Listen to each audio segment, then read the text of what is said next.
Okay, we're ready. Good morning, everybody. Can I welcome you to this meeting of Cabinet?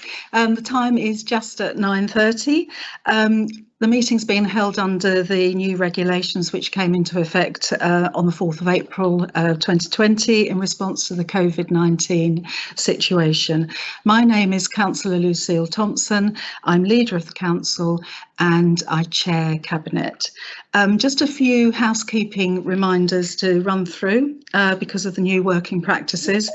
First of all, can I ask everyone present in this virtual meeting that your microphones and camera remain off whilst you're not addressing the meeting. This will reduce background noise and any unintentional disturbances. Can I also advise everyone that the open parts of the meeting, and that's all of them today, are being audio recorded and live streamed from the council's website. So in addition to the live stream on the website, a video recording of this meeting will be uploaded to the council's YouTube channel after the meeting. Cabinet members and officers, where appropriate, for each item, can you use the chat function of the meeting to indicate that you wish to speak or to raise a point of order or explanation, and I will invite you then to speak at the appropriate time. Each member will be invited to speak in turn, therefore I would encourage all members to keep your contributions as clear and concise as possible, please. And when speaking, please refer to the agenda papers, making sure that you reference the page or paragraph number so that it makes it easier for those listening to follow.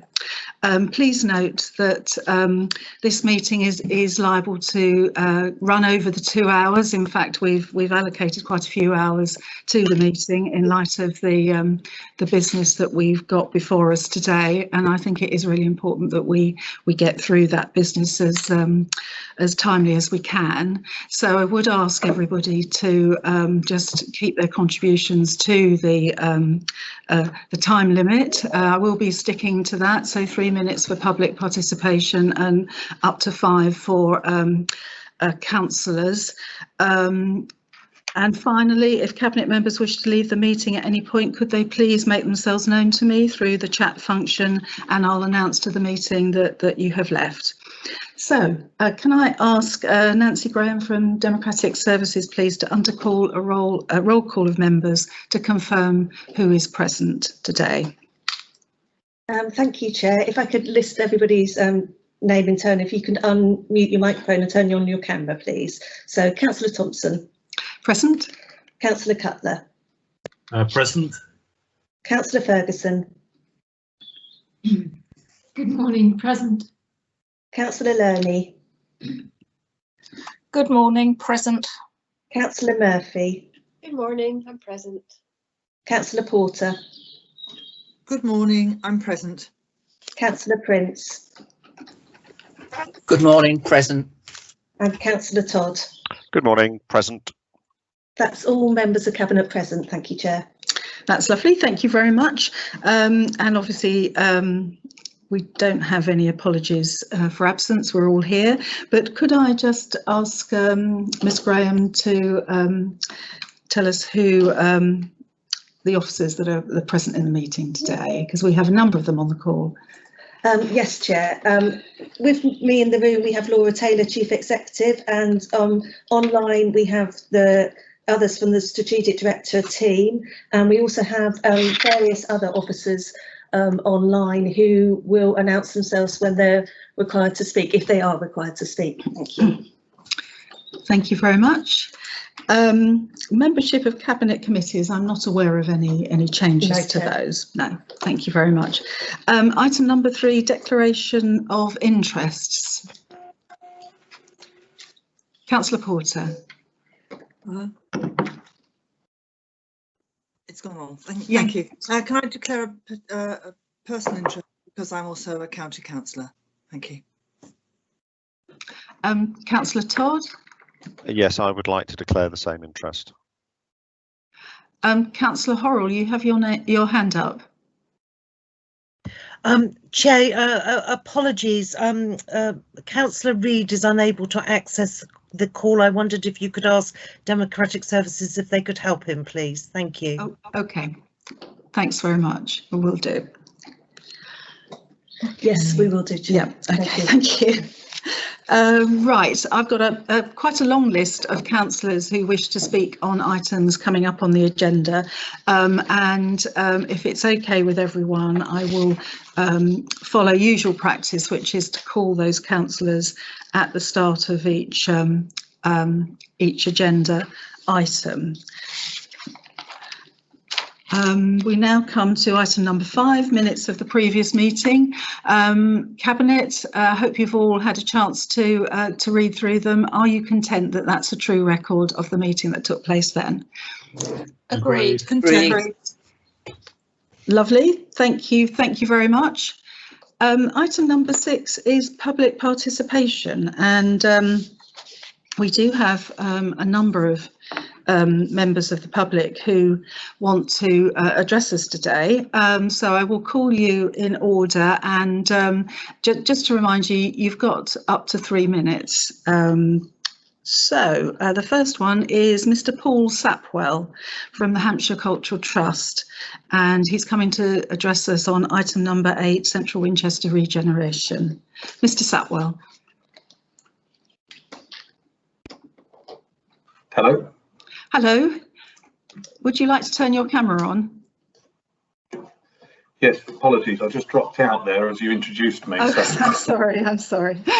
Anyway, welcome to the meeting. many thanks. And off you go when you're ready. Oh, I see. Sorry. Yes, sorry. Well, I'm here today to speak in support of the proposal on the basis that the direction of travel builds on the previous SPD and reaffirms at a high level the city's commitment to arts, heritage and culture being a critical element of the regeneration of future High Street. The SPD shows potential locations for cultural and heritage uses and notes cultural and heritage uses as a key aspiration that are strongly encouraged and supported, subject to viability considerations. We've long held the ambition for a cutting-edge, inclusive, family-friendly, heritage-based attraction in the centre of Winchester, one that will put us on the national and international map, and it's encouraging to us that the consultation carried out through this process, which I would commend for its reach and engagement, shows much recognition from the public for the need for this important cultural heritage to be central to the future development. And that's heritage that I must say, as I always do when speaking publicly, that is currently underutilised, and we believe we punch well below our weight as an English cathedral city, and we'd like to put that right in terms of more visitors to the city.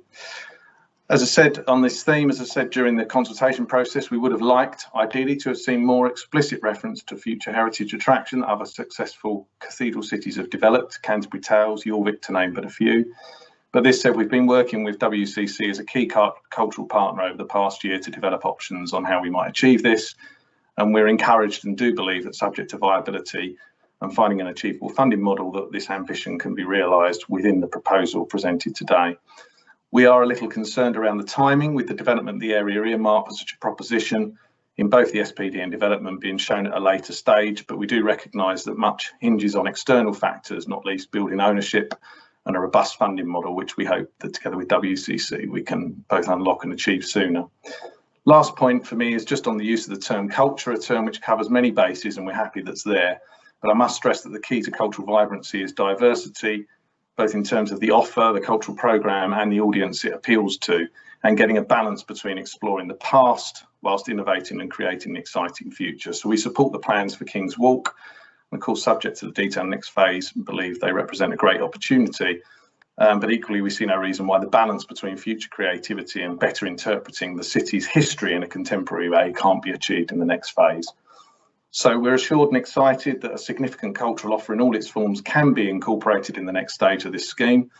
But what I would point out is that we need an ambitious and nationally significant cultural offer to attract the level of visitors that will make it viable in the long term, and to leverage the national and regional funding partners that we'll need to make it happen prior to that.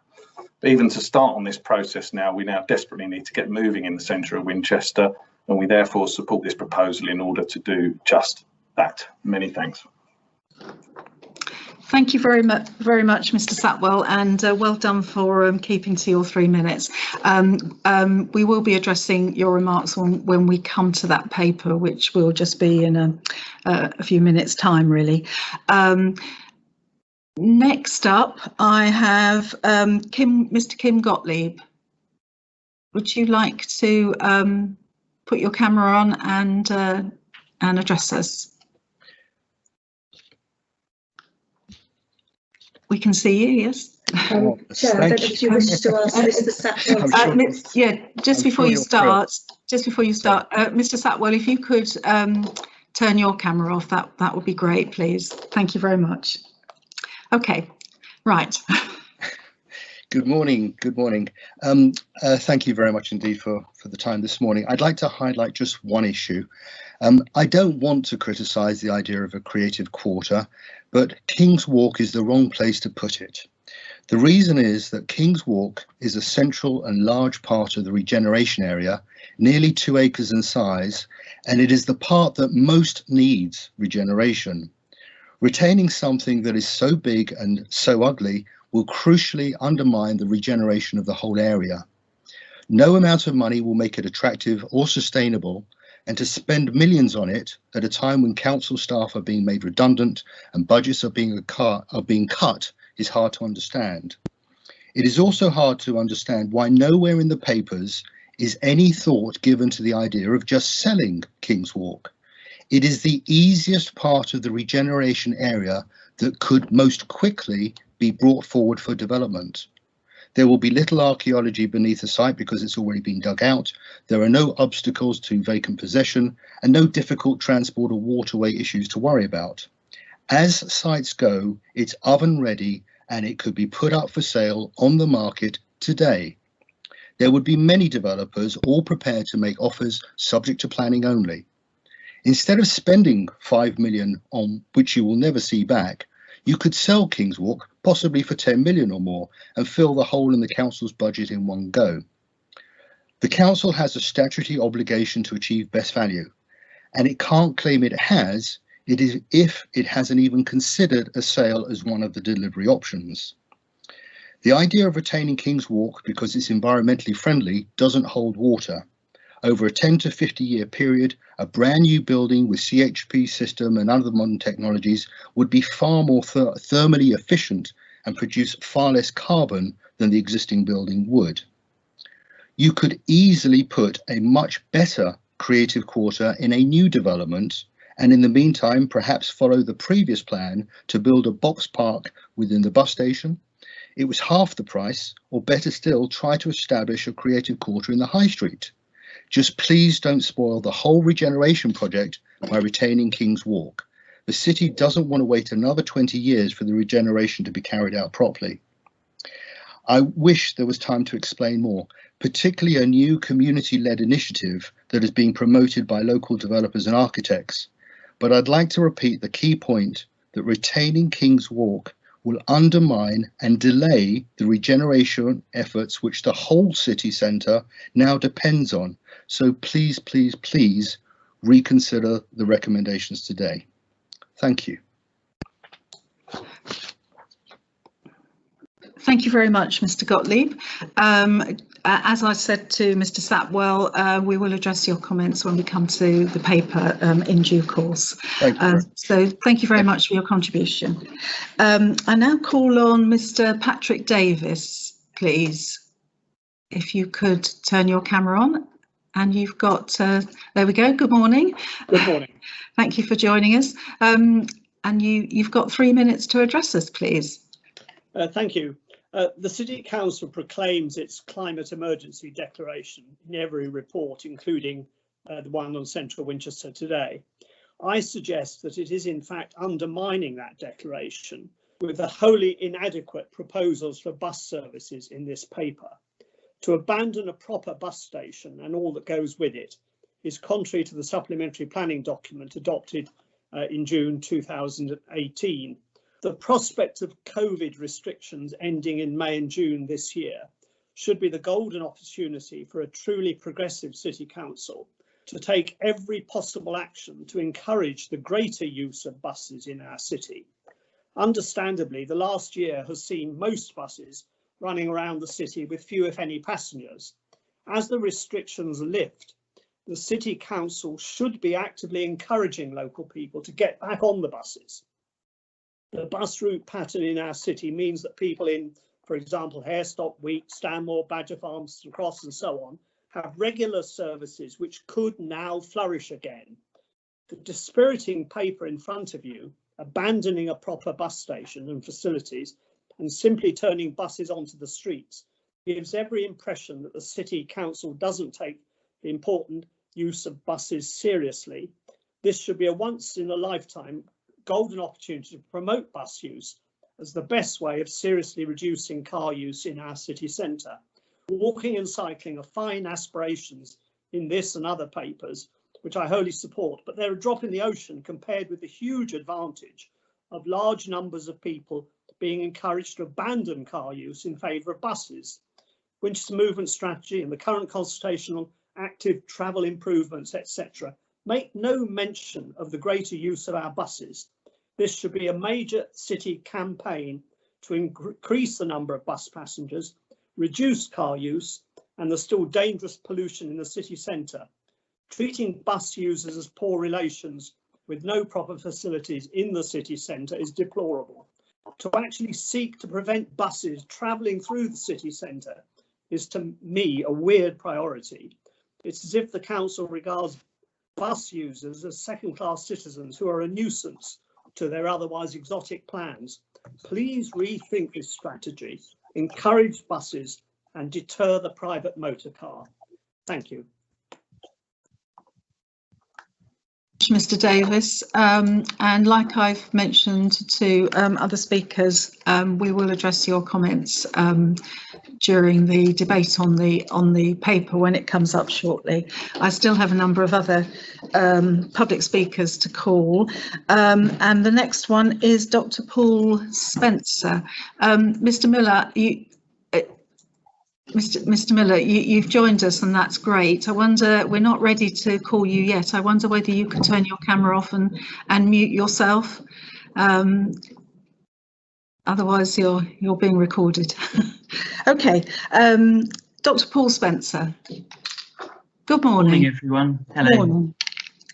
Yes, my name is Paul Spencer. I'm the Executive Director of Winchester Business Improvement District. And this morning I'm just going to give a quick summary of some of the responses we've received from our membership on the recent consultation on Central Winchester regeneration.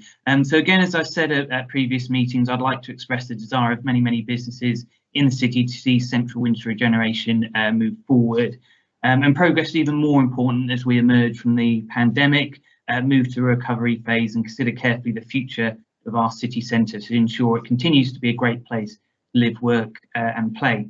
When discussing this major project with local businesses during the recent consultation process, there was lots of positivity, lots of support for the proposals for housing and support for the proposals for workspace, in particular flexibility, and we recognise the need for spaces which can adapt and respond to changing trends. There was also support for the focus on new and creative business startups and the ambition to attract and retain talent to help more people to start and grow businesses in Winchester. There's recognition from the business community that leisure, retail and cultural spaces are an important element, and we recognise the need to increase overnight stays within the city to grow the visitor economy and tourism spend, and those aspects will have an important role to play. Businesses which attended the consultation sessions were supportive on the focus on people rather than vehicles when thinking about movement on the site. However, clearly we've got to think very carefully about the needs of parking provision, for example, for the private vehicles of people in the new housing areas, blue badge parking access for deliveries and emergency services, for example. And we understand why a contractual joint venture was presented as the preferred delivery option. And we didn't hear any objections about this with the people that engaged in our session, but there was still a little bit of concern about level of control, and that's something we'd like to see talked about a little bit more. But we recognise that the City Council will have influence over the key aspects of the scheme. Overall, the businesses engaged during the consultation period were excited to see a positive vision for the city, which aims to address some of the challenges that we face. And our members are also pleased to see a good mix of uses, and that exceptional public realm is being placed high on the agenda. So based on that feedback, and we're supportive of the demolition of Friarsgate to provide a temporary open space, and also supportive of the plans for King's Walk.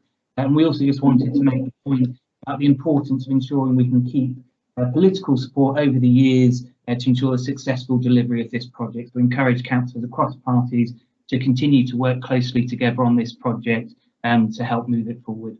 Thanks very much. Thank you very much. Well, you've already done it. Turned off your microphone and camera. That's brilliant. Thank you very much for your contribution. I'd now like to call on Emma back, please. Thank you, Chair. Good morning. Good morning. The Winchester Sport, Art and Leisure Trust, and I'm speaking to agenda items 8 and 14. On item 8, I wish to raise serious concerns regarding the potential privatisation of the CWR area. The alarm bells rang first during a public consultation session in early December. The council was asked who would own the public spaces, land and buildings over the long term. The answer was they didn't know and it hadn't been decided yet. I was astonished to hear this. The bells rang louder at the CWR Open Forum on 26 January. JLL said the developers they consulted want to control the spaces in between the buildings as much as the buildings themselves, and they made the case for a single developer rather than breaking the area into smaller parcels. The bells are still ringing today and there's a red light flashing too. The final line of JLL's soft market testing report before this meeting as Appendix E reads as follows. The transfer of the freehold ownership to the developer was preferred. However, if the council wished to offer a long leasehold interest, it will need to be of sufficient length, i.e. 250 years plus. There are many places where the public realm has been privatised as it was redeveloped. It's a practice imported from the US, with which JLL will be very familiar, whereby privately owned public spaces, POPs, are created. These spaces appear to be public realm, but are in fact privately owned or leased, and 250 years is not uncommon. UK examples include Cabot Circus in Bristol, Canary Wharf in London, and Liverpool 1. If the CWR area is sold or leased to a developer in this way, the centre of Winchester will become a POPs. It will no longer be public realm as we think of it, because the land, streets, squares, and everything within them will be privately owned. In other POPs, this has meant private security systems, guards, CCTV and surveillance, restrictions on people's rights to gather or protest, and lots of rules about busking, street performance, cycling, skateboarding, dog walking and other things the council says it's keen to encourage. It would make it very difficult to explore, expose or protect the city's archaeology, not just now but forever. Most Winchester residents would be horrified to see the heart of our historic city sold off or long leased to a private entity. I also believe they expect public space to mean exactly that. So I respectfully ask Cabinet members to clearly state their opposition to selling or long leasing the CWR area to a single commercial developer and to creating privately owned public spaces or POPs. My further questions are, will Cabinet ensure the CWR area can deliver at least some of the leisure options identified through consultation to create place experiences for families and young people as well as older residents, which goes beyond food and beverage? A heritage attraction, a music performance space may fit best here, but if other suggestions like Tenpin bowling or an ice rink cannot fit here, then they should be supported and enabled elsewhere in the city. On item 14, the list of fees for the new Sport and Leisure Centre is very limited compared to those previously shared for River Park. Will Cabinet have a chance to agree Passport for Leisure or similar concessions? What will Cabinet do to challenge fee uplifts above the 15% committed to when the business case for the new centre was developed? Thank you. Thank you very much, Ms. Back. And as I've said to other speakers, we will address your remarks when we come to the papers that you've spoken about. But thank you very much for your contribution. I'd now like to call on Mr. James Miller, who would like to address us. He's representing Extinction Rebellion. Mr. Miller, if you'd like to put your camera on now. Yeah, sure. OK. Good morning, everybody. Good morning. Miller. I'm representing Extinction Rebellion Winchester, but more importantly, the interests of bus users in our district. Rather than a new bus interchange, on-street bus stop provision is currently proposed in the Central Winchester Regeneration Scheme. This is ill-considered. It means long and confusing walks between stops and interchanges, affecting the elderly and less mobile. It means no safe, weatherproof environment to wait for buses. It means streets such as Tanner, Middlebrook and Silver Hill will still not be traffic free, so air quality, particularly particulate matter and safety will be compromised. It means the ability to transition to electric buses will be more costly and complex. And it means bus stops squeezed in every location conceivable, including one in front of the Guildhall. Stagecoach appeared to be the main advocate for the on-street approach, yet in discussions with the council, they did not provide any factual evidence to support it. They suggest that on-street bus provision would reduce walking times into the centre, but our analysis shows that the average walk time would be just 15 seconds quicker than from a bus interchange on Middlebrook. Stagecoach also suggests that more buses could stop closer to the centre, but the 2020 Winchester bus strategy makes it clear that these stops are already overcrowded and that there's no scope to enlarge them.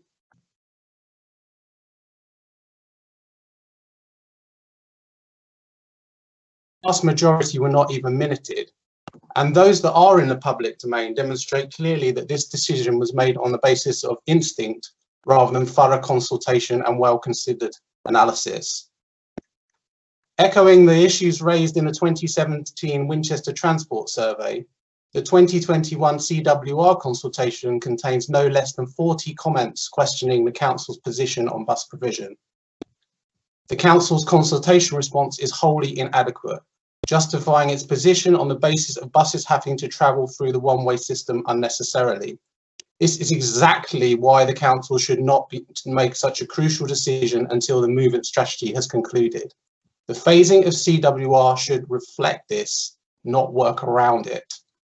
In the face of the climate emergency, the modal shift to public transport as well as active travel are vital means of reducing our carbon footprint.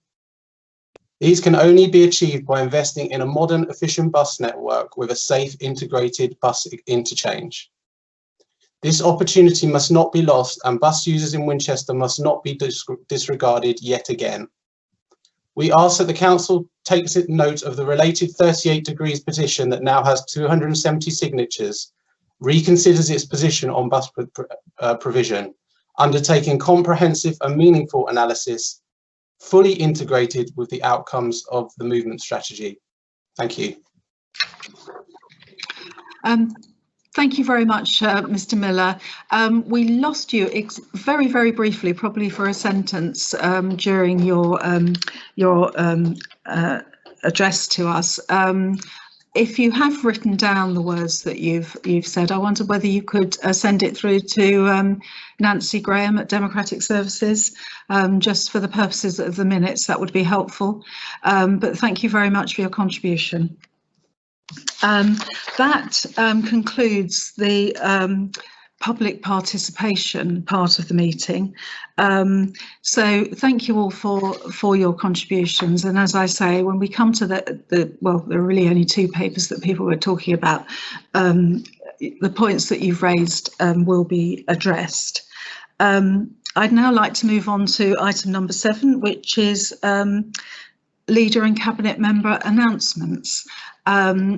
I have no announcements to make, but I know a number of my colleagues have. So first of all, I'd like to call on Councillor Todd, please. Thank you, Leader. Yes, last Wednesday, the government finally published the national recycling statistics for 2019-20. And I'm pleased to inform you that Winchester has achieved its highest ever recycling level of 38.1%, up from 36.1% the year before. So after 8 years where our recycling level went nowhere, Winchester's recycling level is growing again. At the same time, and equally encouraging, our residual waste, which is what's left in the black bin after everything is recycled, fell by 12 kilograms per household to its lowest level for at least 10 years, effectively cutting our residual waste in just 1 year by 650 tonnes. And I would stress that this is just the beginning.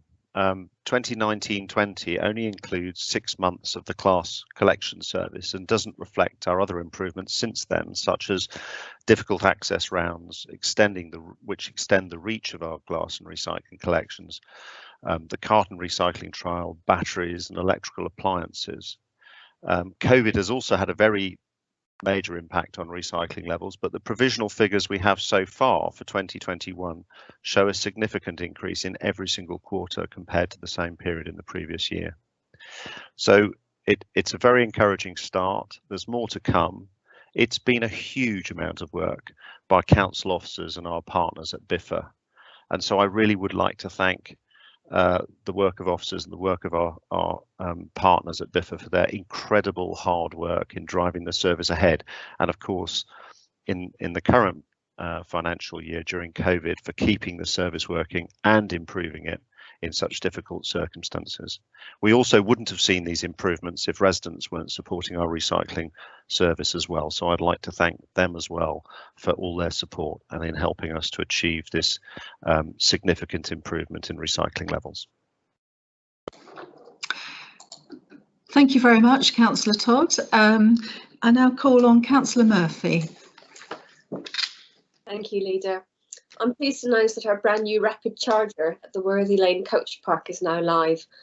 This will primarily benefit our taxi fleet and will make electric taxis much more practical in Winchester going forward, helping us towards our carbon neutrality goals. Thank you.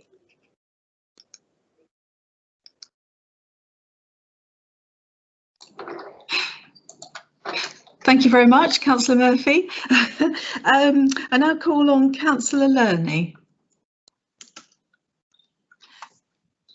Thank you, Chairman. I'm pleased to say we're now putting the finishing touches on the 7 new homes the council's building at Rollings Road in Week, and we're looking forward to their occupation by families soon. I'm also pleased to say that this development increases the permeability between facilities at Harestock and Week, in line with our aspirations to improve walking and cycling routes, and it's certainly an example we should be pointing to of how development can enhance these things rather than blocking things off. Thank you, Chairman. Thank you very much, Councillor Lerney. And finally, Councillor Porter. Thank you very much. I'd just like to remind everyone listening that the local plan consultation, the strategic issues and priorities consultation has gone through 4 weeks, but it's got another 4 weeks to go until the 12th of April. Please go to localplan.winchester.gov.uk and complete the form there. And we've made some slight changes to it over the last week, and hopefully it will be a little bit easier for people to reach if they have had difficulty before.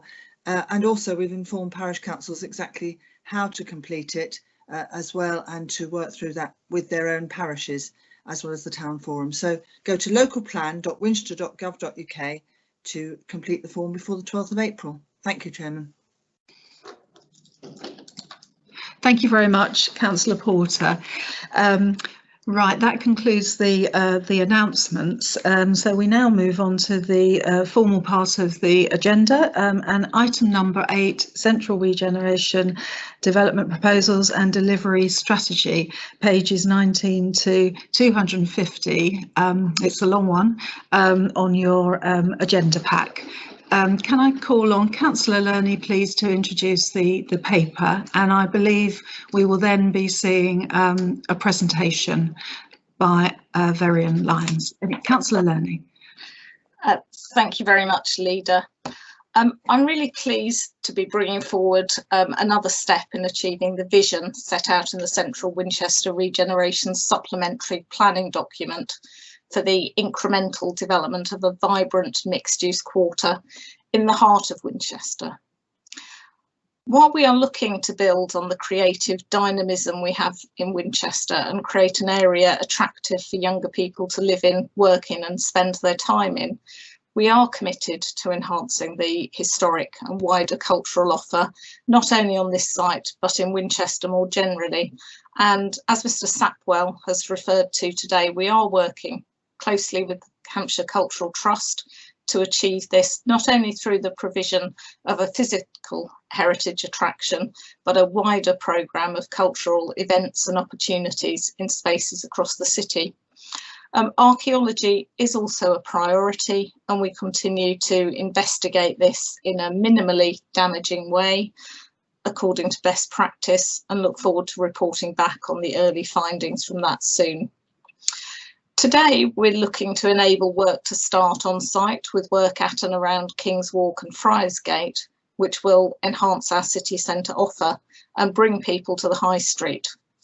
But we have used the consultation to understand the concerns of local residents, and before moving forward to development of the whole site, we'll be taking some additional time to do more work on delivery models to give reassurance that whatever route we go down will achieve the aspirations in the SPD, including the exceptional public realm, affordable housing and sustainable development, and avoiding the mistakes made in the past.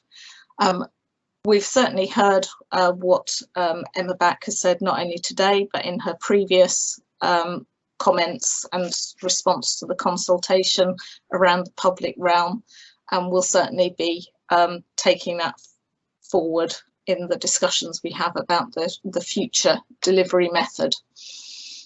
Considerable work also needs to be done on the long-term future of buses in Winchester, and I know more's going to be said about this later. We are also planning to introduce a formal cross-party reference group, bringing in outside expertise for the next stages of the development process, and I'll be working with the Conservative group as to how we best do that.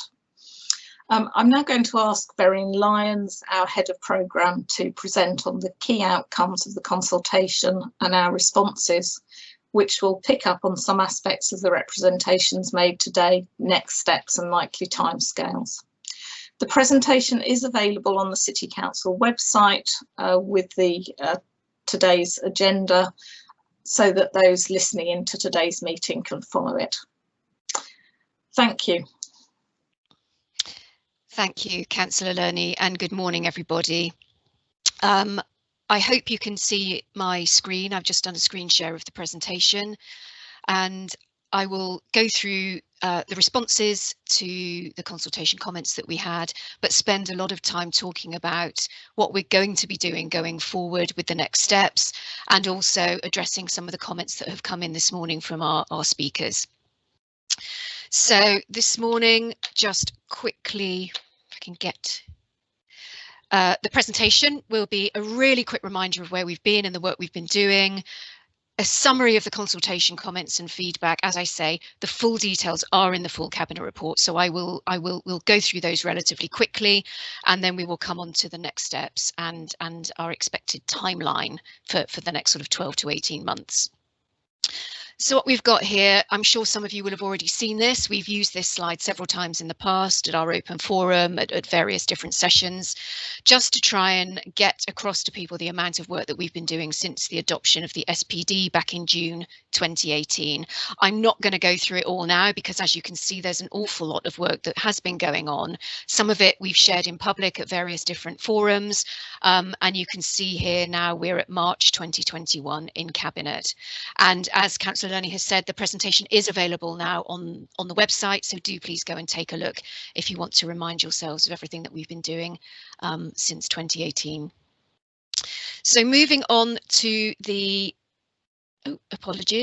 consultation. It was split into themes, as some of you and those of you that responded will note. There were various different themes that we asked for comments on, which corresponded to the themes on the consultation information boards. So I'll run through those now, and then again, like I say, there are full details in the full Cabinet report, so do please take a look for more information. So generally, there was real support for affordable housing across the scheme. People liked the idea of that, and also there was comment around car parking and suitability of housing in the centre. there are studies that have been done through work that we've done on Central Winchester, the local plan, New Homes team. There is a need for housing across the district, and particularly in the centre of Winchester. Young people and key workers can't afford to live in the city, and part of what we want to do with Central Winchester is to work towards addressing that issue. So we will be looking, obviously, to meet planning policy of 40% affordable housing, and we are looking at, because there were some comments around the fact that, you know, we should be looking not to have parking at all, whereas some people were saying you can't possibly provide residential without parking. We do need to get a balance right, and we will be looking as we go forward to more detailed designs and detailed plans at how we can strike the right balance between car parking and no car parking on the site in the city centre. With regard to workspace, I think we've already heard from Paul Spencer at the bid. A lot of support for the ideas and the concepts around a creative quarter, huge support for the fact that we want to try and attract startups, provide working space and flexible space for young people to come in, incubator space, startups, not just co-working space, but a whole mix of uses around creatives, makers, artists, and people really tapped into that and really liked the idea of that. And I think there have been questions this morning around the reuse of King's Walk and existing buildings. And I think what we need to remember is that regeneration can take many forms. It's not always about initially starting out with bright new shiny buildings. The target market that we're looking at really quite likes the quirkiness of reusing some of the existing buildings. There's a lot that we can do to make it look a lot better. We're already looking at that, and there's some short-term interventions that we want to do following approval this morning, which will then lead on to the longer-term improvements for this for the vision for the creative quarter. So it's not all about shiny buildings all the time. What we want to do is kickstart the regeneration, support the recovery, and appeal to a different target market. So reusing in King's Walk actually is something that we want to do. And what we are going to do, and I'll come on to that in a little more detail later on, is look at how we can deliver that in the longer term through exploring the business case when we work through the business case. A similar thing for culture and heritage. You've already heard from Paul Sapwell at Hampshire Cultural Trust. People really like the idea of the fact that we would like to support and work with Hampshire Cultural Trust going forward to provide that cultural offer. You've heard from Paul that it needs to be a cultural offer that will not only celebrate the past, but look to the future and be imaginative about how we capture our heritage and build on that. So we are continuing to work with Hampshire Cultural Trust and Paul and his team, and we are very, very committed. And you can see from the development proposals that there is a cultural hub, a cultural centre earmarked in the development proposals. And again, regarding timing and phasing, which Paul mentioned earlier, we are going to be revisiting and working through how we can phase and deliver the scheme. It may be that an opportunity arises that we can deliver something sooner rather than later, but through the work of the business case that's ongoing now and for completion, we'll be looking at how we can do that at that point. But we are fully committed to ensuring there is that cultural offer, whatever that might look like in the future. Another key area that we heard a lot about through the consultation comments was movement, particularly around car parking and particularly around the bus solution. You've heard from a couple of our speakers this morning around their concerns on an on-street bus provision. So a couple of things that I would like to draw your attention to at this point. Actually, what we're looking at the moment is an interim solution, which will enable us to free up development on the central Winchester site by giving us that vacant possession of the current bus station, whilst retaining the flexibility to respond to the outcomes of the movement strategy. We all know that that is ongoing. We all know that there is still a lot of work to do, but realistically, if we want change to happen in central Winchester, that cannot happen until we get vacant possession of the bus station. So the interim bus solution, which is an on-street provision, enables us to both develop Central Winchester, and we hear that loud and clear from people, not only through the consultation on Central Winchester, but through the work that was done through the vision for Winchester. People want us to get on with things, and they don't want us to get bogged down waiting for all these different things to fall into place before change happens. So the bus solution we've got has been worked up with Hampshire County Council, with our bus operators.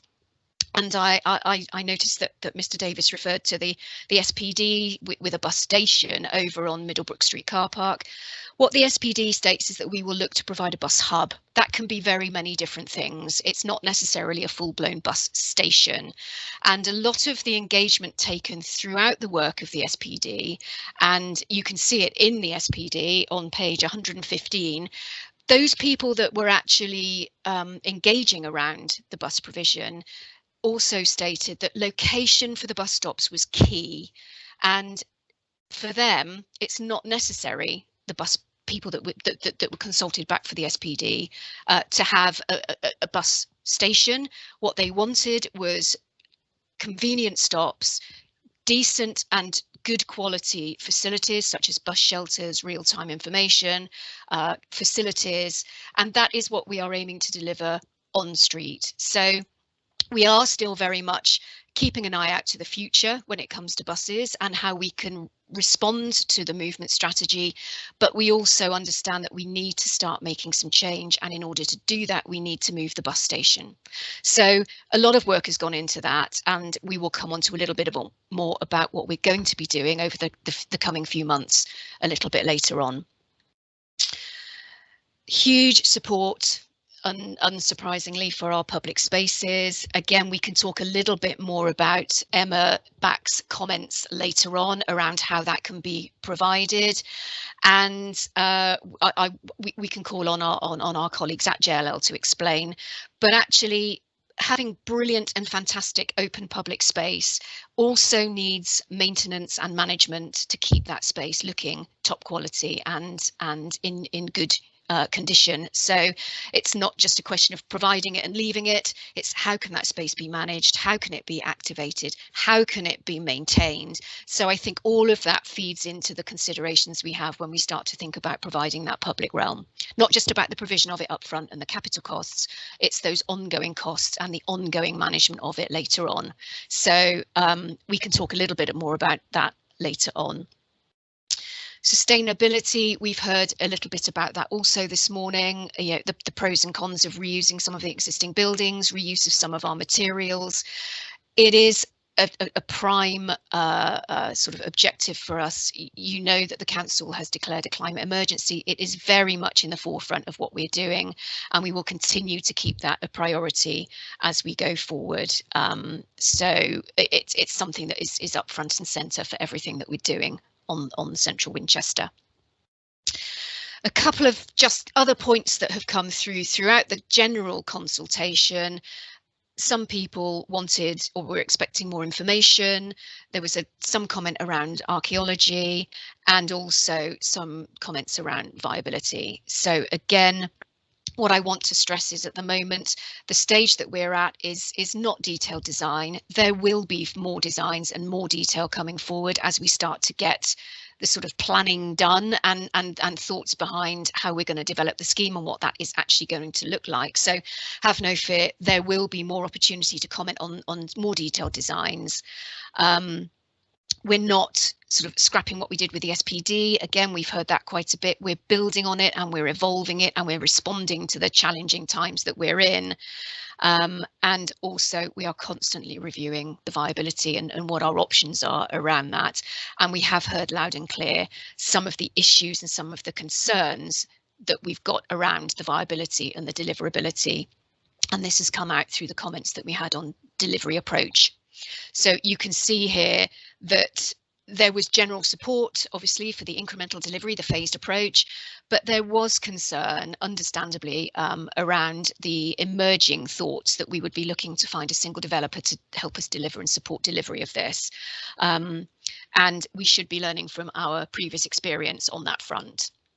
So what we're doing is we acknowledge that, that there is concern. We also want to acknowledge that it's not a straightforward site to deliver. There's a lot of different challenges there, not just around the water table and flooding, obviously the considerations around archaeology. We've got the fact that we're sitting in a historic city and that everybody has got a lot of different views around this. And what we are doing is trying to chart a course through and balancing those different views to get a scheme that is both viable and appealing to the market, because without market interest, we're not going to get the scheme away. So I think we are balancing everything, but we have listened and we have noted the concerns that various comments have come in around the delivery approach. So full details are, as I say, in the Cabinet report, so do please take a look. But what I wanted to do now is just to summarise and move on to what we're going to be doing in the next few months. So like I mentioned, we are really encouraged by the support given around the development proposals themselves. Obviously, the affordable housing I've mentioned, the provision of the creative and flexible workspace at King's Walk, opening up of the waterways, key and still an important part of the Central Winchester development proposals, and obviously the provision and improvement of the public realm across the site. So all good, everyone's really supportive, which actually is not surprising because we are building on and working within the guidance of the SPD. So we're taking the planning guidance and we're turning that into proposals for development. So it's not surprising that we've got support for that because it's firmly grounded in the SPD guidance. However, as I mentioned, as I whizzed through those just now, there were a couple of areas of particular note. One was around movement, parking and buses, and we'll come on to that in just a minute, and also concern over the delivery approach of a single developer. So again, we'll come on to talk a little bit about that more in a minute. So as those of you that will have seen the Cabinet report, we've got several recommendations in there about what we intend to do going forward. And the first one is on the back of the consultation comments, we're going to be completing the business case and revisiting some of the delivery options so that we can fully detail and fully explain and acknowledge the different pros and cons for all the different delivery methods and delivery approaches. So these are just some of the ideas and some of the methods that we're going to be looking at. And if I bring Katie Kopek in at this stage, she can talk to you a little bit more about the approach that we're going to be taking through the completion of the business case. Katie. Thank you, Varian. I think it's really important, as Varian has described, is that we get the balance right, which was what we've been trying to do, the balance between the cost, the speed of delivery, your expertise in delivering it alongside a partner potentially, control, and indeed risk being not just the risk of delivery itself, but reputational risk. So we want to run those same themes really against these different methods once again to really understand how we can best deliver what is a really great opportunity. We did market test this opportunity as part of the process so far. It's important to engage with the market to make sure whichever route we choose, there is a market for it at the end of it.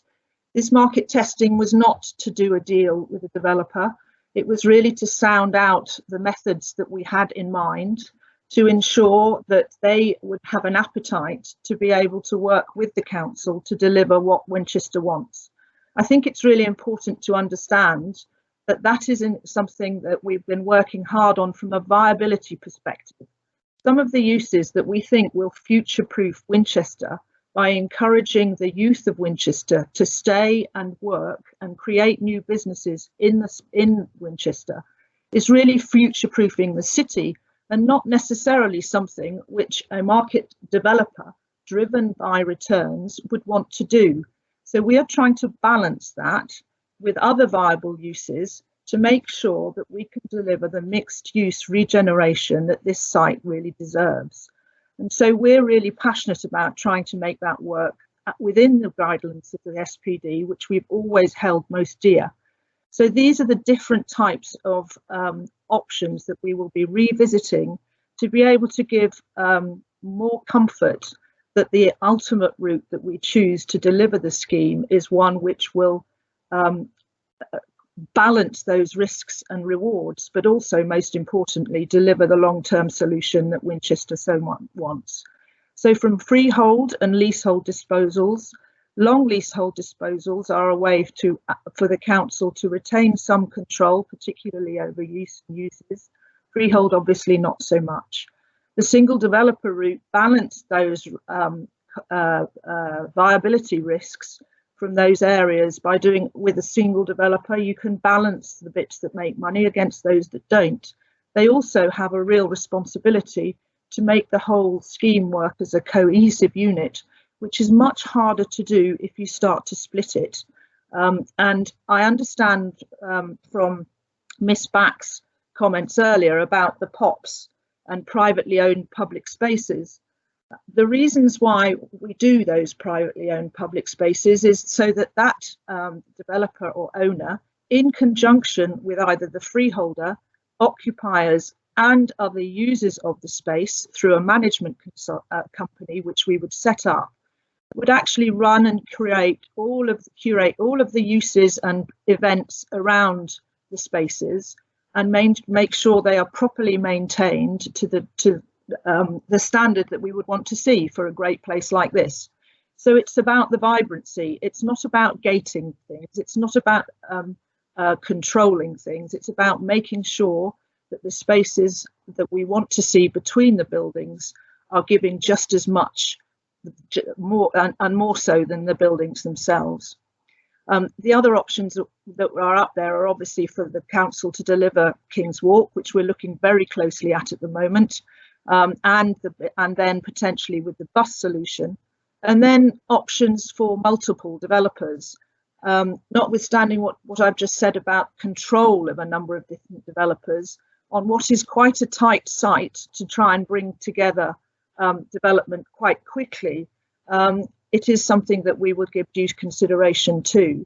I think it's really important, having listened to the feedback, that we go through this business case with a level of rigour and be able to show the level of control that you get if, by securing a development partner for whole or part, you can put in place controls within the development agreement, which means that they can phase it in accordance with the way that they want, because they only get the land once that phase is drawn down. And also you can control it by way of ensuring in the first place that you're choosing someone who's got the reputation for delivering quality spaces, and one which will comply and outperform from a sustainability point of view, which is close to all of our hearts, I know, and be more particularly important as we come out through the pandemic. So these are the options that we'll be looking very closely at. And I have to say that the viability piece is really going to be core, because as Varian did mention, unless we can make this a viable scheme for developers to be excited by, as we are, then we won't have a development capable of being delivered. So those are the sorts of things that we will be spending some time over as we move forward. Thank you. Varian. Thank you, Katie. And as part of the work that we're going to be doing through the business case work, we'll be looking at how we can bring forward King's Walk sooner rather than later, as part of that work that we're doing. And also we will be looking at how we can ensure delivery of the bus solution. And Sophie Canburn's on the call. Sophie, quite quickly, because I'm conscious of the time, if you could just give a little bit of an overview of what we're going to be doing through the work on the business case about how we can ensure delivery of that interim bus solution. Thank you, Varian. Yes, very briefly, taking on board the feedback through consultation, indeed some of the comments that have been made here today. There's two exercises that are ongoing. One is some due diligence around the bus strategy. So as Varian said, it is an interim first move to allow us to demonstrate how we can deliver development on the site by moving existing bus facilities. And it is very much aligned to the ongoing discussions with the Winchester movement strategy. But we're conscious that there were comments and questions around the deliverability of it and the quality of it. And so there is some work being done around pedestrian and cycle movement alongside the bus movement, which is all very important in terms of delivering your low or net zero carbon objectives. There's a piece around the technical capacity of the streets to take the bus solution as proposed, and there's the piece around quality of that bus experience, making sure that it is attractive, safe, suited to all users, and also that it provides value for money, given that it is no doubt an interim state and there will be other longer term solutions coming out in the future. There's also a piece of public realm guidance that we're going to produce, which will start to build on some of the messaging and detail that's in the SPD and in the development framework that was consulted on. And that will set out both how the integration of the bus work will work with the public realm, but also importantly building on the feedback we got around demonstrating the quality of the public realm for pedestrians and cyclists as well. Sophie, thank you.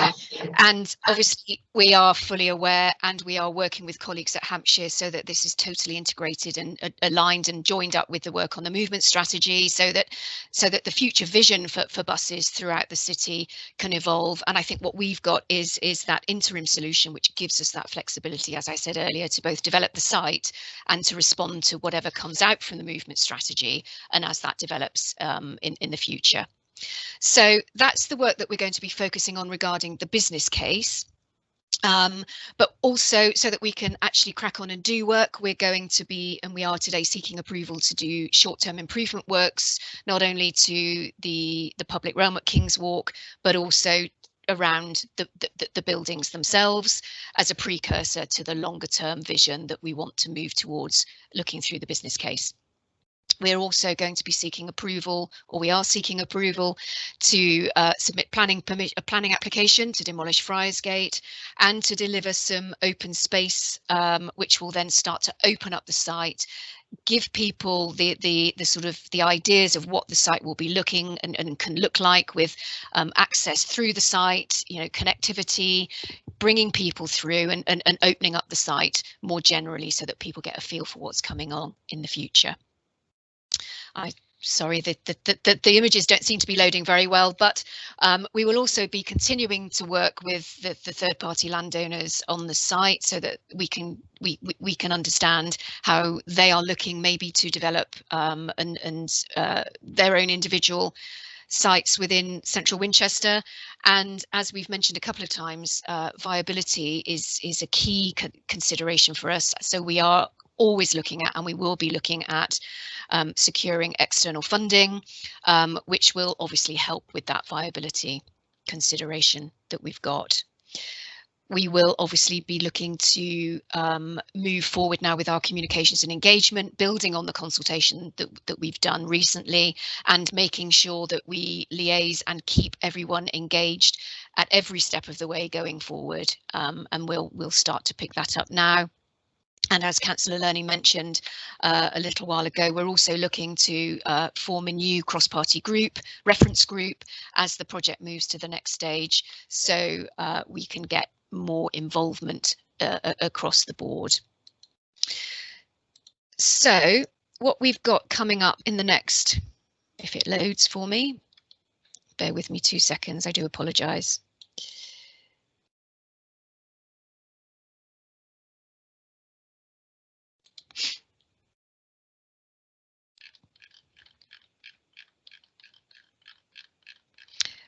I'm just going to now show you the timeline when we get there again, about what we're going to be doing over the next sort of 12 months.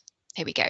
So you can see here we're in spring 2021 where we're seeking those approvals, and what we want to do is work on the business case now, which will also involve that work stream on the longer term vision for King's Walk and also the bus solution, whilst looking at opportunities for external funding. And what we aim to do is come back in the summer with that completed business case, with the approach for delivery. So from now until the summer, that's what we're going to be concentrating on, as well as carrying out the short-term works to King's Walk and the Friars Gate. What we're doing at the moment, as part of the business case, and I think, again, I just wanted to clarify around, we've done some soft market testing, and I know that there's a little bit of confusion somewhere around what soft market testing we've done.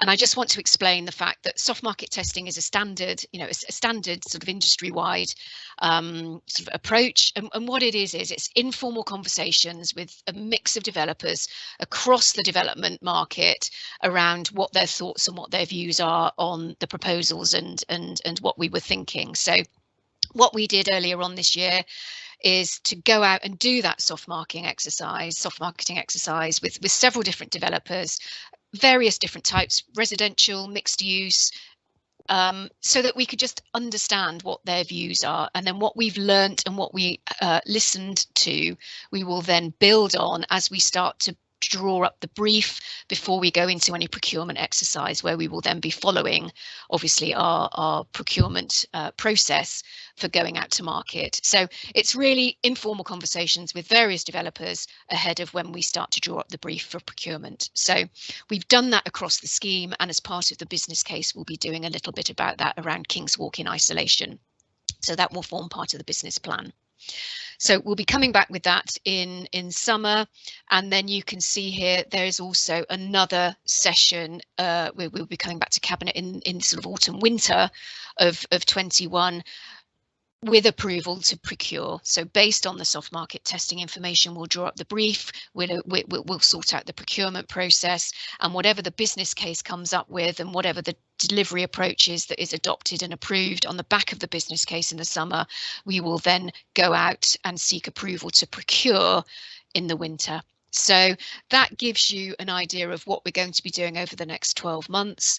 And again, I did try to do that quite quickly, but apologies if it's gone on a little bit. There's a lot to say. So Councillor Lerney, I will pass back to you now, and I'll leave this on screen if you'd like, just for a couple of seconds so that you can have a look at what we're doing.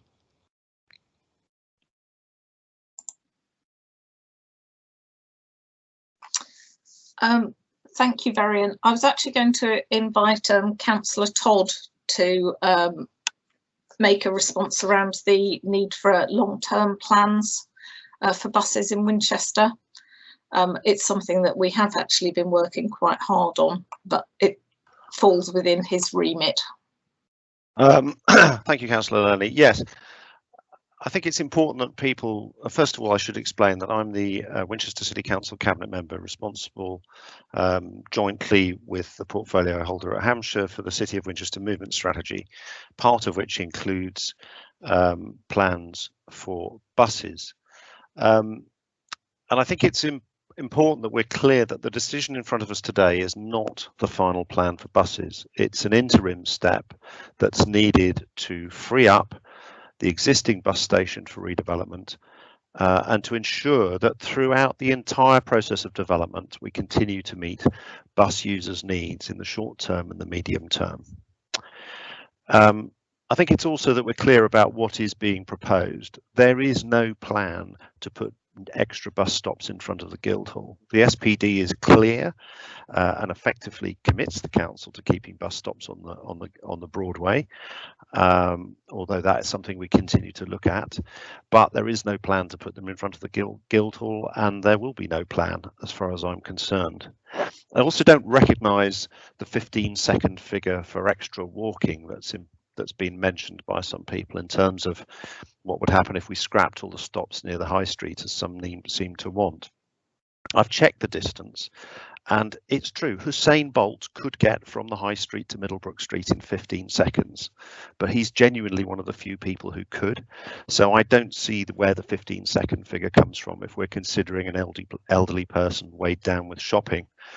I'm not even sure that Hussein Bolt could do it if he was weighed down with shopping to get that kind of distance. So we need to be clear that, Middlebrook Street is quite a lot further from the high street than the current locations. The City Council isn't just talking to the County Council about the movement strategy. We're trying to put something more ambitious in place. The county is looking at a bus recovery plan, and we've made it clear that we want a Winchester focused bus recovery plan as part of that, and a joined up strong plan for buses. And we're looking working on a fully integrated approach that doesn't just integrate our thinking for Central Winchester and the movement strategy, but also our parking and access strategy and a post-COVID bus recovery plan. Now, it is a problem that the SPD had no serious analysis of future bus usage, and it's clear that we can't have a plan that just assumes current bus levels plus a bit of extra park and ride and doesn't look at a lot of the other changes that are coming through, the options for better routes, for more convenient stops, and other important developments that will have an impact, like the growth in interurban buses. As part of the movement strategy, even the materials that have already been published have talked about and highlighted bus priority measures in the city, locations and routes where buses will have priority over cars. And as part of the movement strategy board, I've asked that the next iteration of the plan is stronger and clearer and has a more ambitious vision for buses. And of course, this can't just be about the bus station. Blue Star made a very interesting response to the original SPD consultation, where they said, in addition to the bus hub provision, there will need to be identified boarding points within the city centre for buses as they journey out of the city centre. Buses cannot simply have one point of boarding and alighting in the city centre. And the reason why this is a challenging project and why we've ended up with the proposals that we have ended up with is that the bus station stops are not the most heavily used bus stops in the city. The ones in Silver Hill are. They are the ones where people have voted with their feet, where people want to get on buses today. And we need to be mindful of that in our future planning, because from my perspective, a plan to scrap the most heavily used bus stops in the city centre ahead of any replacement being in place is not a pro-bus plan. It's a pro-car, anti-bus plan, because it will force people out of buses into cars. And similarly, a plan to move bus stops a lot further away from the high street without adequate replacement within walking distance is not a pro-bus plan. It's a pro-car plan.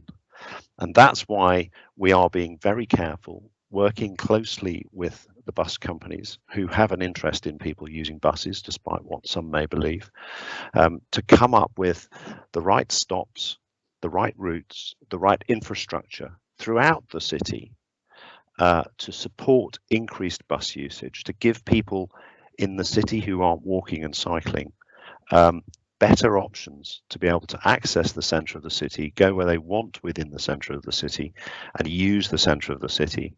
That's why the plans that are in place have been put forward, but that's also why they're an interim proposal, not the final proposal, and why we are absolutely committed to coming back with a plan, not just for Central Winchester, but for the city as a whole, that leads to greater bus usage, supports people who want to have better options than driving into the centre, and enables us not just to ensure that our centre thrives, that the Central Winchester regeneration area thrives, but that we do so in a way that gives us stronger, greener, low carbon, more active travel future for the city in a way that isn't just about Central Winchester, but about the centre of Winchester and the city as a whole.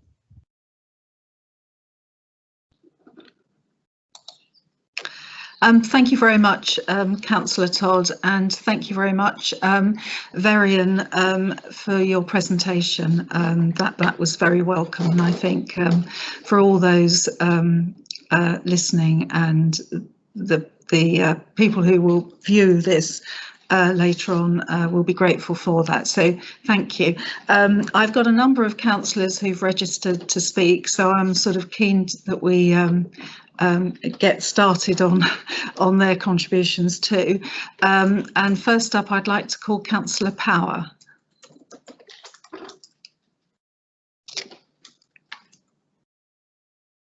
Yes, I'm there. Thank you, Linda. I'm able to welcome this strategy. It delivers some community benefits at long last without further risking our assets. In a time of uncertainty for personal incomes, how retail works and how the housing market will play out over the next couple of years, these proposals demonstrate a prosaic report prosaic approach to minimising costs and delivering some interim benefits, and progressing the bus solutions.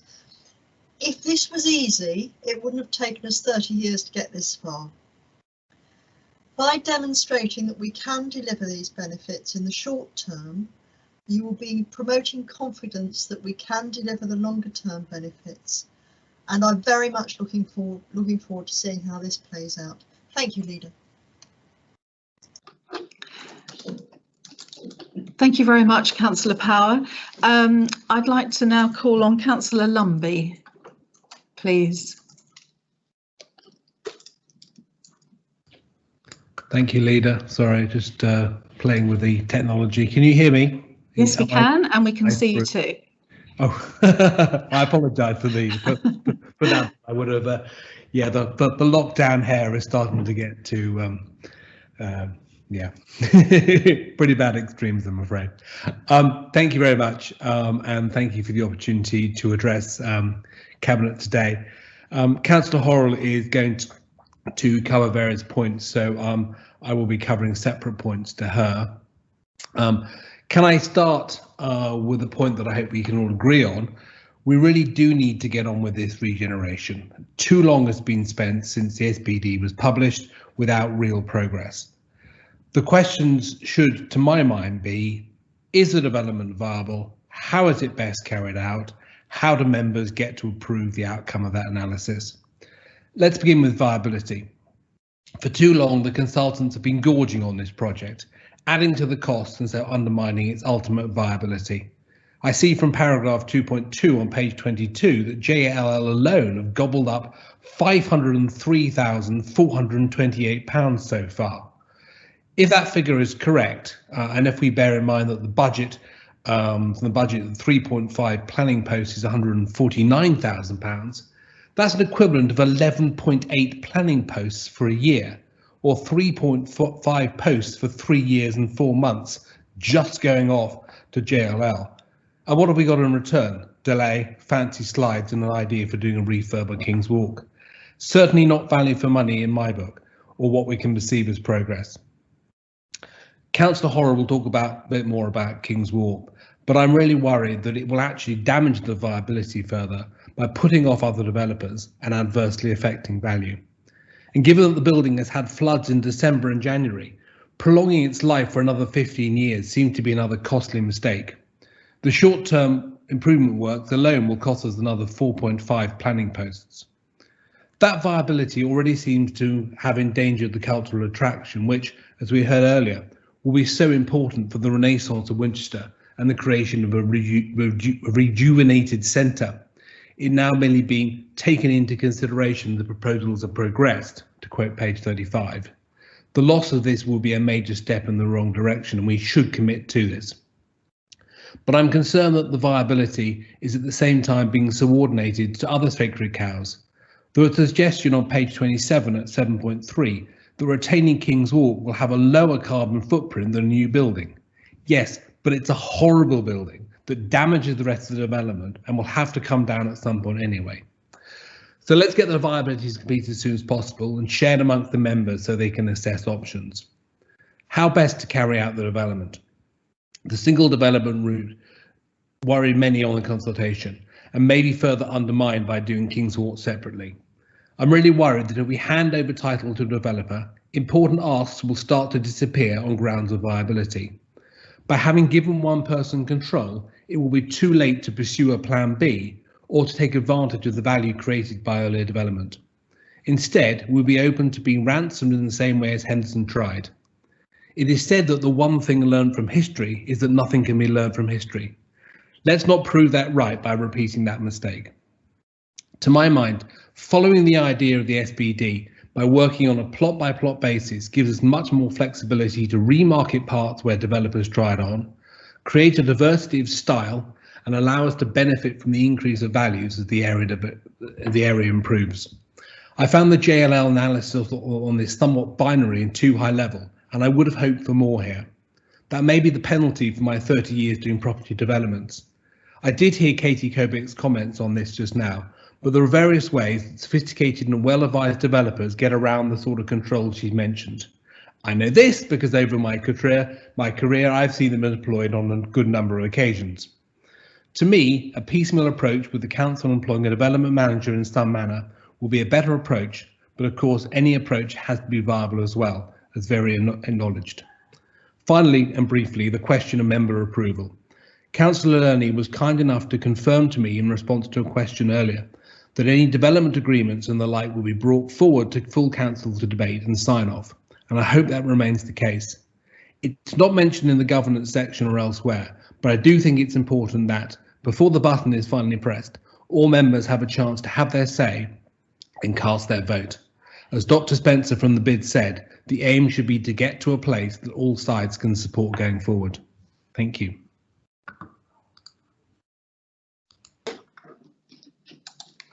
Thank you very much, Councillor Lumbey. I now call on Councillor Bell. Thank you. Thank I've you. unmuted myself twice already, but remuted. Thank you very much for allowing me to speak today. And of course, I represent a ward that is on the outskirts of Winchester, but I would like to make it very clear that those of us that live just outside Winchester have just as much interest and concern for what happens inside Winchester, not just on the buses coming in and out, but also the actual look and feel. I live in a village just outside, but the reason I'm here, if you like, the reason I live in this area is because of Winchester, the heritage, the cathedral city, and so on. So it is very much part of our interest and should never be seen as something that only relates to the city centre and the city wards. I welcome the proposals that have been brought forward today for for Central Winchester, the regeneration programme, and they build on the SPD, which I think was welcomed earlier, and they do move us forward. And I welcome the progress that has been made with meanwhile uses, which may involve the demolition of Friarsgate, not a building dear to anybody's heart, I don't think, but also interim use of King's Walk and the Antiques Market. I do understand what Kim Gottlieb is saying, and even Hugh Lumbey has said it as well. It's not a pretty area. I'm not talking about the Antiques Market. King's Walk itself is not pretty. However, I do understand that if there is a vibrant use, interim use of that area for the creative industries and for new enterprises, that will be a good use.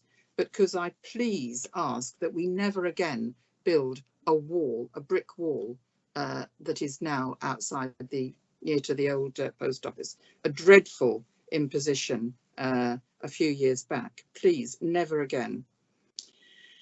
My concerns, I welcome most of this very passionately, but my concerns relate to what has been already mentioned in many cases. A single developer, yes, it is a concern. So therefore, we must be very careful that we have strict safeguards in how that single developer might work. I'm grateful to Emma Back for raising the issue about public realm and how that might be privately owned. I do think that is a concern. Emma is a wonderful monitor and you know, person who pores over the detail and brings to our attention very important detail. Anyone that has noted private residential developments where a private firm controls visitor parking will know exactly the sort of dangers that can come from that kind of private ownership. My other concerns relate to buses. I think we get far too hung up on the name, whether it's a bus station, a bus interchange, a bus hub. We all know that a bus depot is where the buses park, and it will certainly be well away from the centre of any town. But whether you call it a bus interchange, a bus hub, there needs to be some place where the buses, all the routes come together and where people can get off one and get on another, and where they know, if they don't know the city and the routes well, they know where to go to find it. Yes, if you know your own route, you'll go and get on the bus wherever it's most convenient to you. But just in reply to what Councillor Todd said earlier about the most popular bus stops around the back, you know, near the Brooks and around the back of M&S, I do remember Jojo Maman Bébé, one of the traders there, making a complaint to the council and asking if the bus stop could please be moved because on a wet and cold day the whole of the bus queue was in her shop entrance. And we might note also that Paperchase is about to close there. So we do have to think about that. A narrow pavement outside outside shops is not necessarily the best place to have a collection of bus stops. So I do support what Patrick Davis and James Miller said earlier. I think there must be an interchange of some sort. I was very impressed one time visiting Liverpool for a conference. There was an old interchange near to the rail station, but there was also a new interchange because the city had reoriented itself down towards the docks through their regeneration programme. They actually had two, and next to the new interchange, they even had a layover point in the ground floor of an adjacent multi-storey. So there are lots of imaginative ways of providing this kind of very necessary provision. Finally, I would just like to say, I think the absence of a covered market, I know not everybody likes it, but they work extremely well in many other cities. I think we have an opportunity lost here. Let's have a look at that as well. Thank you very much. Thank you very much, Councillor Bell. I now call on Councillor Horrell.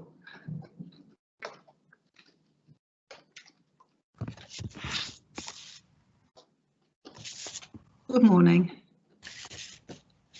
Good morning, Chair. Can you hear me? Yes, we can hear and see you. Good morning. Good morning. Thank you.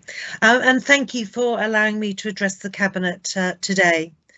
I welcome the Cabinet paper focused on central Winchester regeneration, but wonder just what the administration has done over the last 2 years. I'm delighted to see such support reconfirmed in the latest consultation for the supplementary planning document, which we agreed in the summer of 2018.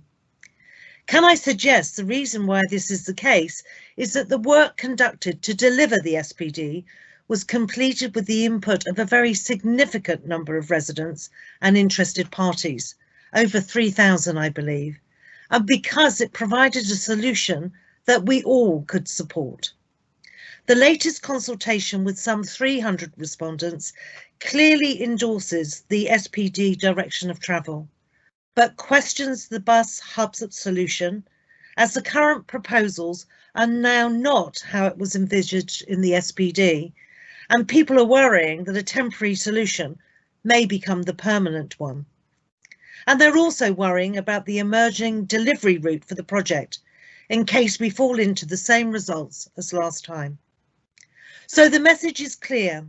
The SPD is a great foundation stone for the redevelopment. So why are we not just getting on with it? I'm also concerned that such a fuss was made about reaching out to the younger members of the community, but less than 10% of our responses on this latest consultation were from that group. We obviously need to keep looking at that.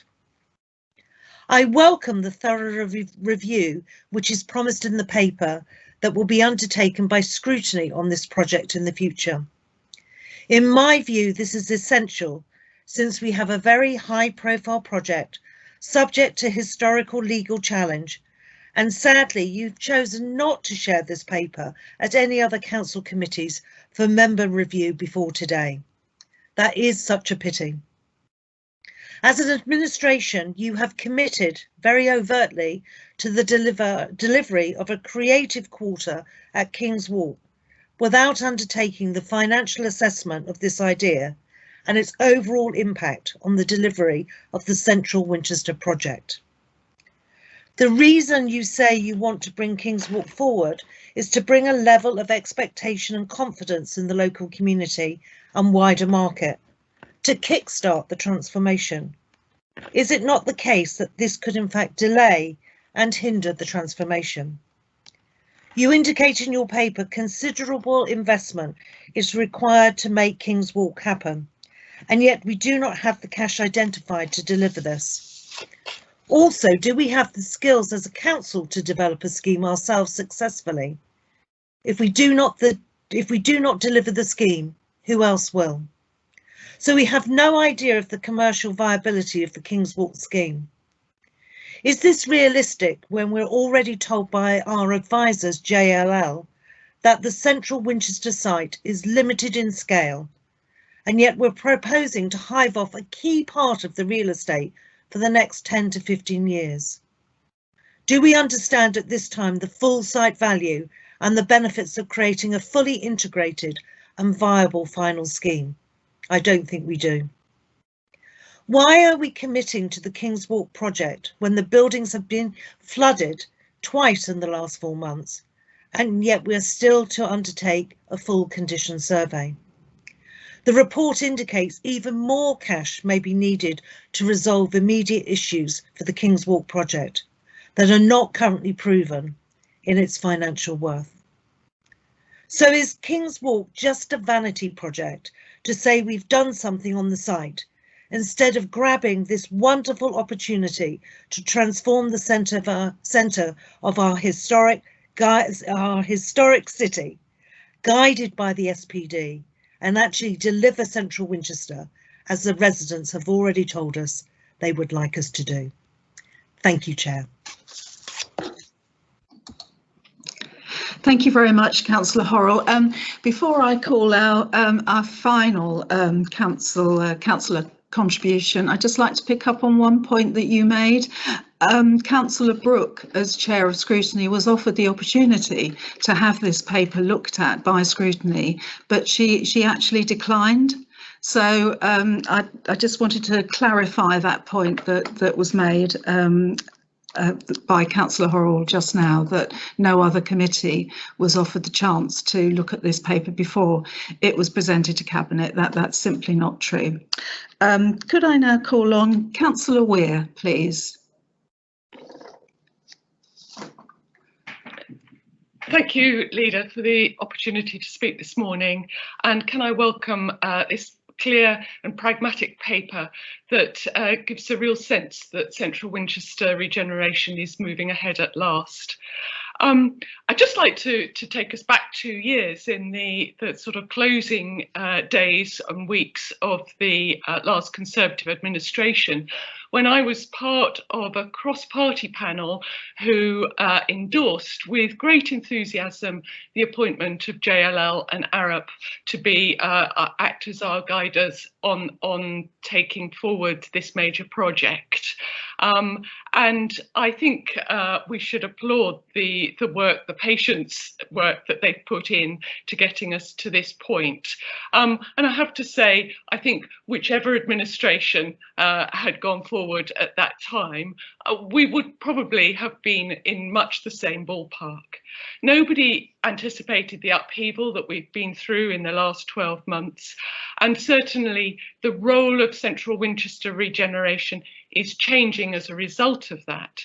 But the vision and aspiration of the SPD is very much alive in this paper, above all for a programme that brings real community benefit rather than purely looking at the commercial outcome. And I think we've also kept engagement at the heart of what we're doing, and that is vitally important.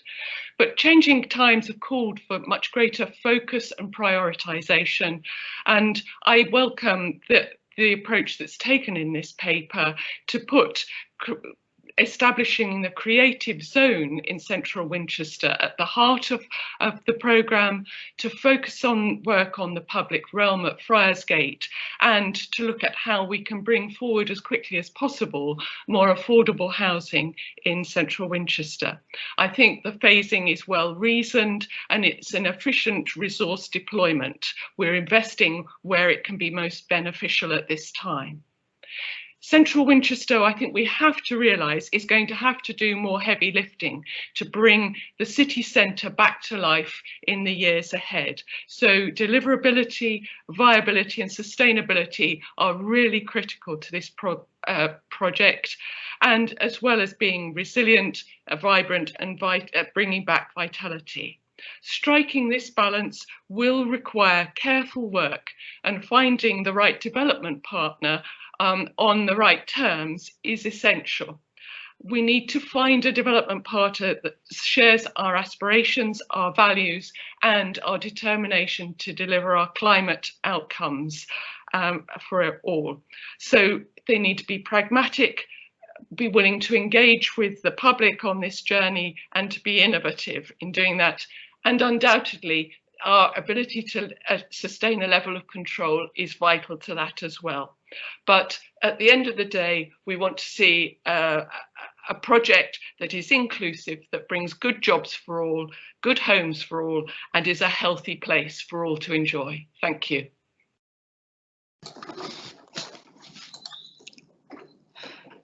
Thank you very much, Councillor Weir, and thank you to all the other councillors who've made contributions on this. Right, Cabinet, have you any questions on the paper, first of all, and or any response to make to any of the comments that have been made by both the councillors and the members of the public earlier? Oh, who's got? Councillor Ferguson. Councillor Ferguson. Yes, thank you, Leader. I actually just have a very small question because it's something that residents have raised with me.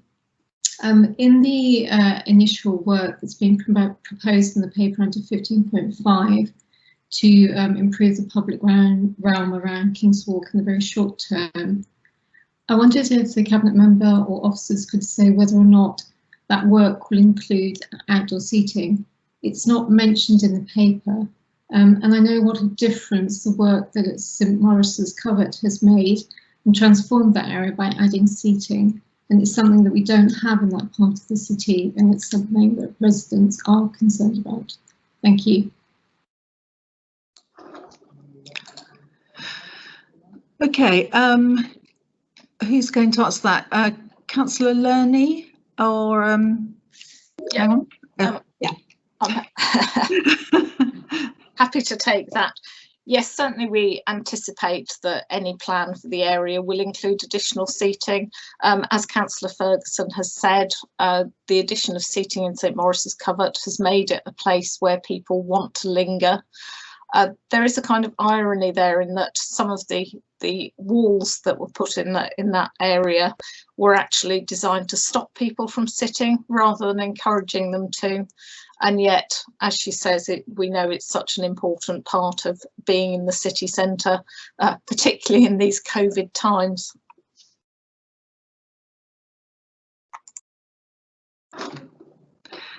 Thank you, Councillor Lerney. Councillor Porter. Thank you, Leader. I just wanted to point out a couple of things that I've watched, because I think it's important to watch people's actual behaviour as well as imagine what they are doing. And I stood actually in the Silver Hill area and Tanner Street area and watched people for quite a while and how they moved around. I'd say that probably 50% of them had a stick, and 50%, or there was certainly a high percentage that had a mobile pusher. And I'm very conscious that there is a lot of housing for older people just on the other side of the road. And the difficulty those people have in reaching the high street is definitely a real difficulty. And so if we're bringing more people in from outside on buses, we want them to be brought directly to where they actually want to shop. I'm just going to leave it at that. The second point I'd just like to make is that the point that Emma Back made, she and I have discussed this before, and I completely understand where she is speaking, or what she's speaking about. It's something that I'm being very concerned about as well, and I have said to her that I will firmly support the point that she's made in Cabinet at all times, and I will continue to do so. Thank you. Thank you very much, Councillor Porter. Yes, I think I speak for Cabinet when, for us all on Cabinet, when I say that we do fully support what Emma Back has said, and we do obviously want to retain some control over the public realm going forward in any of these plans. And we recognise that what she's saying it is, could cause real problems in the future, and we obviously don't want that. Any further questions, Cabinet, before we go into debate? think probably everybody has. Councillor Todd. Yeah, I just think it'd be useful to hear confirmation from officers that we're not. I think the proposal is, even with the interim bus solution, there is intention to improve the public realm and the bus infrastructure that we have at the moment. I mean, the words I saw was on-street solution will include facilities including covered shelters, real-time information and improved public realm. So I just want to check that it is part of our thinking, planning and budgeting that we will be looking to improve facilities in the interim solution. Varian, you've come on the screen there. I guess this is directed at you. Thank you, Chair, and thank you, Councillor Todd. Yes, absolutely 100% correct. We're not just planning to put a couple of extra bus stops in Silverhill and Tanner Street. We will be improving the public realm, improving the facilities, proper shelters, real-time information, all the things that people said they wanted in the SPD consultation. It's about location and it's about having a dry, safe place where information is available. So absolutely. Thank you. Okay, Councillor Porter, you still have your hand up. Is that an old hand? Old hand, sorry. Old hand, okay. I think in that case we'll go into debate. Before we do that, I'd just like to say a few words from the chair. First of all, I believe this paper is a very welcome addition to our agenda today, and I think it marks the start of the regeneration process in this important area. And if anyone is in any doubt, if anyone has knocked on any doors in Winchester town, they will know that one of the questions that comes up time and time again and over many years now is what is happening at the centre of town? Will I see change in my lifetime? Because believe it or not, that is what people have said to me. So I am really delighted that at long last this paper gives us the ability to make incremental steps along the way to improving this part of town. And I'm really proud that it's taken a Lib Dem Council administration to do this. Along the way, of course, there has been lots and lots of consultation and engagement, and it's been particularly pleasing that so many took part in our recent exercise, even under the difficult circumstances of the pandemic.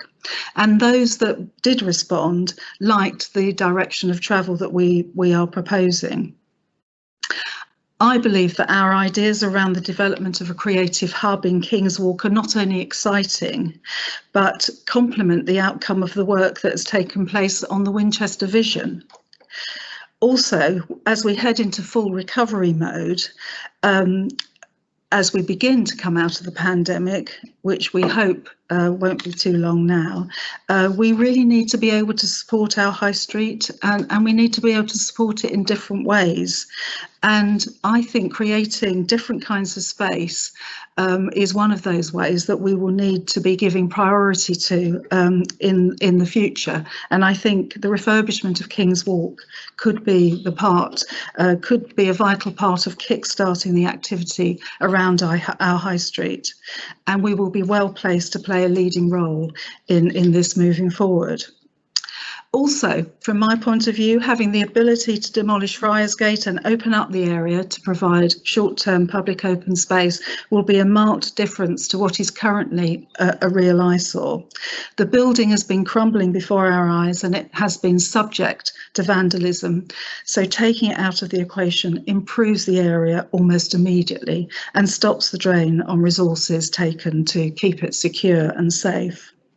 Of course, as we've heard today from our speakers and also from our officers, there are still many, many issues that need resolving, and they will be consulted on, debated on and agreed as we go forward. But I believe the recommendations contained in this report demonstrate a real commitment to finally get things moving across the central area and set out a clear direction of intent and a direction that we can all be proud of. So thank you very much. I will be supporting the recommendations. Do I have any other councillors who wish to debate? Councillor Lerney. And Councillor Oh, Murphy. and I've got Councillor Murphy and Councillor Ferguson as well. So, Councillor Lerney. Thank you, Leader. I just wanted to come back on some of the comments about King's Walk. Clearly, the finances do need to be looked at, and there's a lot more work to be done on the business case for moving forward with that. However, whatever approach is taken to developing this site, King's Walk as a building is going to be there for a considerable period of time. I mean, it's really unfortunate that the previous administration have let the building deteriorate so far. In order to keep it as an important retail area for the town, in order to keep moving forward on our high streets and stop having more empty units, we do need to do some work to the King's Walk building, regardless of what happens, and I think that's really important. As the leader has said, I think this is a really exciting project. We know it's generated a huge amount of excitement in our creative community. It's strongly supported by representatives of the universities, as well as the bid. It does set forward a direction of travel. It's an imaginative reuse of existing buildings, and I think there's a certain lack of imagination involved in assuming that because it's an unattractive building now, that it will continue to be so in the future. Issues like, for example, the blank wall can certainly be dealt with fairly straightforwardly, and create a real change in that Silver Hill area of town. I'm excited, and I think it's a shame when people just want to knock these things down rather than work constructively towards achieving something. Thank you. Okay, thank you very much, Councillor Lerney. Councillor Ferguson.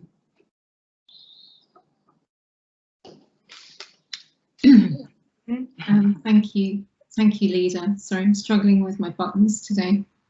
Well, I've certainly welcomed this paper. Now is such an opportune time to press forward with the work we're doing to make Central Winchester regeneration a reality. The consultation once again shows that there's a considerable amount of support from a wide range of groups and that people want the project to progress. Most of 2020 and even the beginning of 2021 moving forward into June has seen the local economy in operational crisis mode, as I would put it, and really now is the time to be thinking about how we move on from that. The regeneration of Central Winchester for me could not be happening at a more timely in terms of that rebuilding and that recovery. The fact that we're seeking to press forward and to send a clear signal that we have confidence in the city and that the council is willing to take a clear lead in securing its future prosperity is really important. The proposed refurbishment of King's Walk as part of phase 1 of the development to make the ambitious creative quarter a reality is important. As well as retaining and developing young talent, it offers that flexible workspace that should help startups to be encouraged and to grow. We know that they need flexible, affordable workspace. There's considerable amount of support from both businesses and residences for this, and on a separate consultation just around a creative quarter for King's Walk, there are literally 800 plus respondents who were in support of this project. Councillor Horrell talked about whether or not we've considered the feasibility. And what this paper sets out is that we want to undertake a detailed business case to look at how we make King's Walk a reality. That will allow us to evaluate the different options and make sure that the whole scheme is viable and it has the outcomes that we want for the local economy. I'm also pleased in the paper that in line with the SPD, it shows our commitment for the regeneration scheme to also include a significant cultural heritage offer. And it's good that we're already working closely with the Hampshire Cultural Trust to understand what this might be and how it can be funded. While it's clear that more work is needed to be done on this particular aspect, there's no doubt that it would significantly advance the city's cultural offer and drive the city's visitor economy and help considerably the future prosperity of both the city and the wider district. Because I think, as Councillor Bell said, while we talk about Winchester City in itself, Winchester is the hub that holds the rest of the district together. So I'm really happy to support this paper. I think it's exciting, and I'm really deeply glad that we are now taking everything forward. Thank you. Thank you very much, Councillor Ferguson. I now call on Councillor Murphy, please. Thank you, Leader. I'm also very pleased to see this paper come forward with its exciting proposals to progress the King's Walk improvement works, and also the proposals to demolish Friars Gate and have a temporary open space. This will really brighten up the area, and that is much needed. I also welcome looking at options to bring forward the delivery of the interim on-street bus solutions, including the improved facilities and covered shelters mentioned previously. I can reassure Mr Davis and Mr Miller that encouraging people back onto buses is very important to me, and I agree that it is essential that we get the long-term solution right. An efficient bus service taking people from where they live to where they want to go will be key to us achieving our carbon neutrality targets, and I intend to work closely with the teams involved to make sure that happens. Thank you. Thank you very much, Councillor Murphy. I'm not seeing any other hands up, so could we move to the recommendations, please, on pages 20 and 21 of the agenda pack. Cabinet, are we agreed? Agreed. Agreed. Agreed. Agreed. Agreed. Agreed.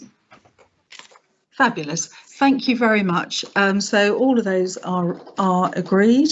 I think, given that we've been on the meeting now for just coming up to 2 hours, just 10 minutes short of 2 hours, I propose that we take a short adjournment for 10 minutes just to stretch our legs and grab a drink of some description. So if we could all come back at well, 11:30, let's say. Okay, thank you very much, and thank you everyone for participating so far.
Oh, can you see me?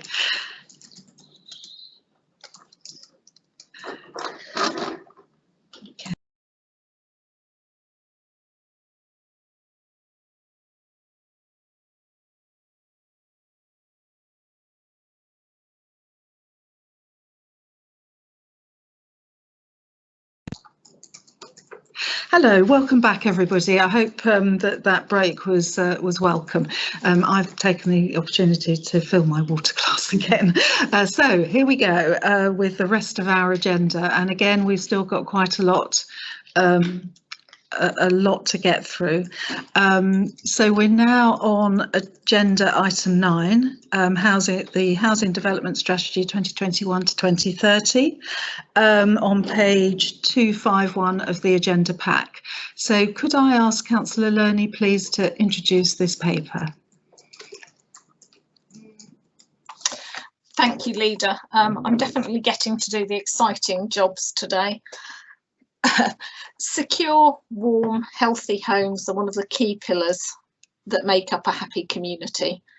Too many of our residents struggle to afford to rent and heat their homes even when they are in full-time employment. While the council can't solve this issue on its own, it can help, and our New Homes programme is an important measure to do that. In the past, the council built thousands of homes to replace areas of overcrowded housing. And having talked to some of our elderly residents who moved into those new homes all those decades ago, the move to airy, affordable homes with modern facilities was truly transformational. Fortunately, we no longer need to remove areas of slums, but talk to tenants moving into our new council housing, and you'll hear how the move to good quality, low cost, long-term homes does still transform lives. This development strategy sets out how we plan to deliver at least another 1,000 high quality homes in the next 10 years. The number of homes is one aspect of our plans, but we also need to come back to the council's key priority, the climate emergency, and build homes which themselves are as close to net zero carbon as possible, and importantly, enable people to live low zero carbon lifestyles in them. While this might cost more upfront, the benefits are felt by tenants through the lifetime of the property, with low or no heating bills, comfortable, draft-free and condensation-free living. The key challenges to our plans are firstly, land supply. We've done the easy sites already. Secondly, build costs and viability. Brexit has had an impact on supply chains and labour availability, and also government legislation and guidance. Current government proposals around shared ownership will impact on viability. And as we have seen in the past, similar populist measures around rents can dramatically reduce our ability to invest in our council homes going forward, both in terms of new build and how we look after our homes. Despite the challenges, we are confident that we can achieve our targets and continue to build homes the council and those who live in them can be proud of. Thank you, Leader. We have Andy Palmer on the call, and I don't know if he wants to add anything at this point. Thank you, Chairman. Just to say, I've nothing further to add at this stage from following Councillor Lerney's very comprehensive introduction to the strategy. Thank you.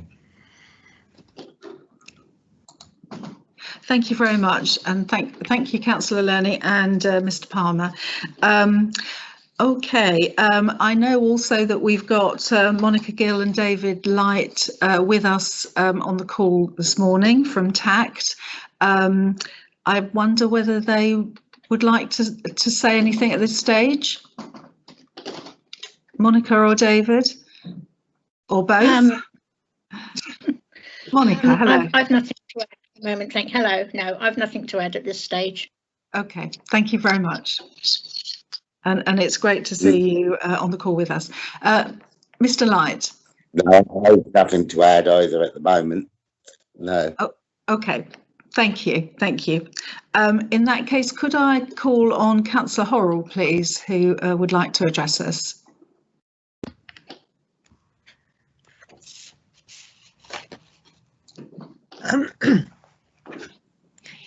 Chair, thank you for allowing me to address Cabinet again this morning. I hope everyone can hear me. We can. I welcome the opportunity to comment on such a crucial update of a key council strategy today, and thank you to the officer team for redrafting the strategy. Given it is our intention to invest 238 million in the next 10 years into the funding of new homes, one of the largest investments this council will make in any project, A housing development strategy is not only good practice, but essential, and a document all councillors should be signing up to. So why is it that the administration takes the input of councillors so lightly to this document? A cursory look at some PowerPoint charts at the Business and Housing Committee in December on an agenda overtaken by other topics does not crack it.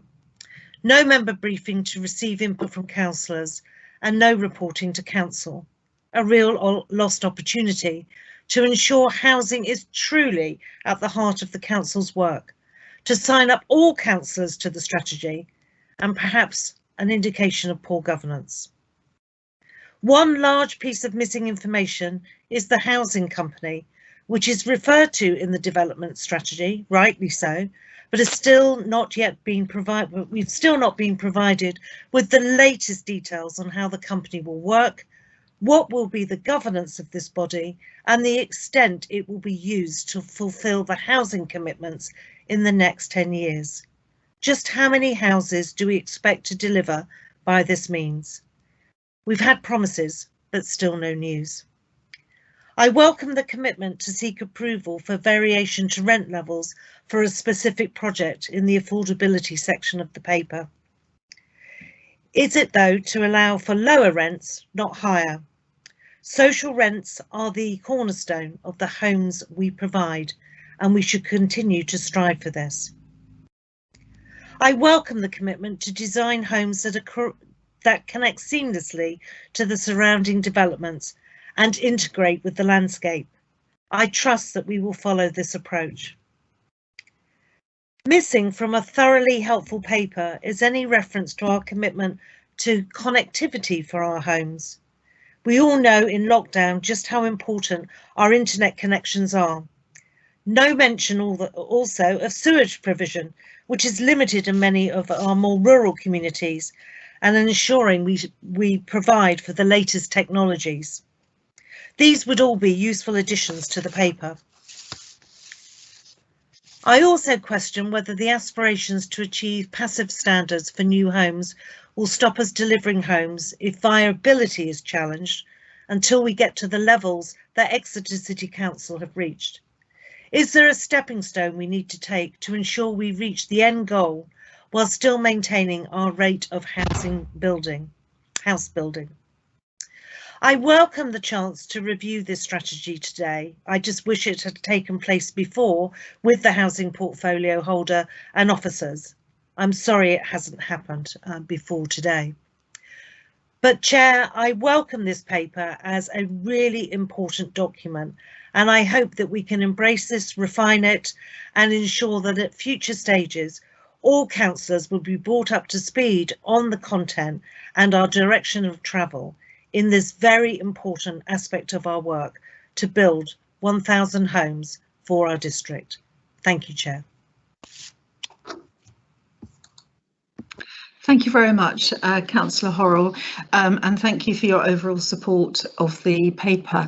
I don't have any other councillors listed to speak, so Cabinet, any questions, please? No, I'm not seeing any hands raised. Any debate in that case? Any debate? I know I'd like to say a few words, if I may. And I'll say a few words and then oh, a number of councillors have put their hands up anyway. Leader, before yes. we go into debate, can I ask that we respond to Councillor Horrell's comments? Of course, yes. Yes, I will say that the timing has been unfortunate, but it is important that this paper was brought to the Housing Policy Committee at a very early stage for their high level input, and it is of course that early scrutiny which the policy committees were set up for, and it's important that that continues to happen rather than going straight into the detail. I would like to ask that Richard Botham comment on the housing company and where we are with that.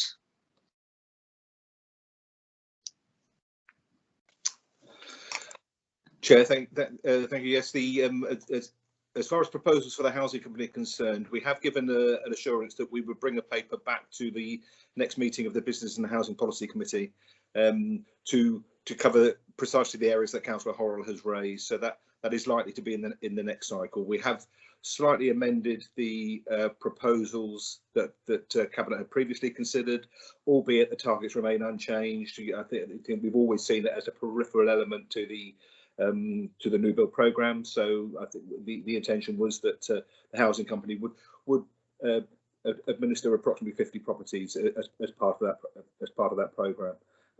That as yet is not a fixed target. That is something that we can discuss with the policy committee and with Cabinet when we bring forward the final proposals for the company. The reason for not rushing it through is that we are intending to we have some developments coming forward which we would need an alternative vehicle for if we wanted to bring forward alternative tenures, but those developments are still some way off. So rather than rush through a company that then wasn't appropriate for that development, for those developments, we feel it's right that we bring that we run that concurrently. But that's all the sort of detail that we can cover at the Business and Housing Policy Committee in June or July, whenever the next meeting is. We'll also cover the governance arrangements, but as things stand at the moment, we are proposing any changes to the governance arrangements that have already been discussed with regard to that vehicle.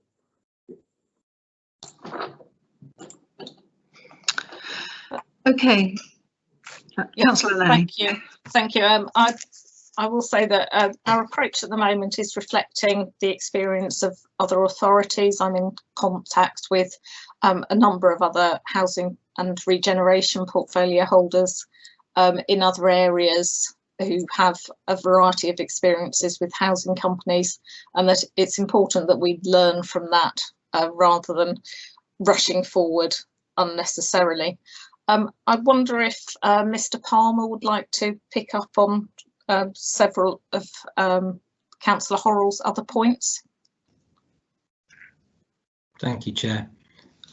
Just on the notes that I've made of Councillor Horrell's questions, in terms of affordability, our approach is always to try and maximise or make that accommodation as affordable as possible to residents.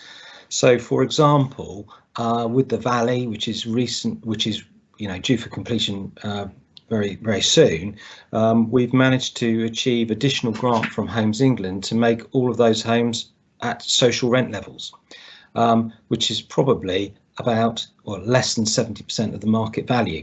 So we will continue to strive to make our accommodation as affordable as possible and bid for those additional resources from Homes England that the government have made available to help subsidise that.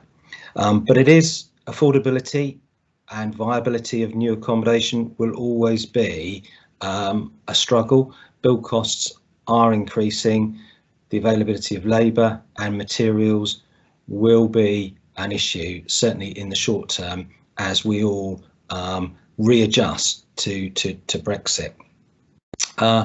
Picking up the point on connectivity, I would say that all of our homes are digitally enabled as far as possible. So all the hubs are put in, all the contact points are put in, are what we call our employers' requirements. That's what we insist builders provide and quote for when they build new housing. Includes the very latest in terms of technology to make sure that the tenants who go into the properties, our new homes, are digitally connected. Just looking down my list, the comments about Passive House. We are undertaking a pilot project at the moment, and Passive House is a brand of housing, but in effect it's very thermally efficient housing. It uses the sun to heat the house, but we've also got to address the overheating issues as well. So what we'd like to do and what we are doing is this pilot project at the moment, so we can learn the lessons of Passive House. But ultimately, as Councillor Lerney said in her introduction, our aim is to create really healthy homes to live in, and we need to ensure that tenants' fuel bills are as low as possible, but those homes are healthy and enjoyable to live in both summer and winter. and we need to learn the lessons of the most effective way of doing that. So some of our homes, we are not proposing to be at full passive house standards. We're taking a step back from that. ECB standard is another one which we can use. The ultimate aim is that they meet the council's climate emergency challenge, but in doing so, they provide healthy homes to live in. I think that's the questions I've made a note of. Thank you. Thank you very much. Councillor Lerney. Thank you. I would like to reiterate that commitment to keeping rents as low as possible with social rents wherever we can. But of course, it's the cost of building which is closely connected to that, and the government commitment to keep to the new shared ownership scheme and similar measures are a problem in connection to that viability, and they're things that we will need to keep campaigning on to try and keep these things simple and enable councils to continue building and not get totally wrapped up in red tape. Okay, thank you very much. I have a number of hands up. I think for debate, Councillor Porter.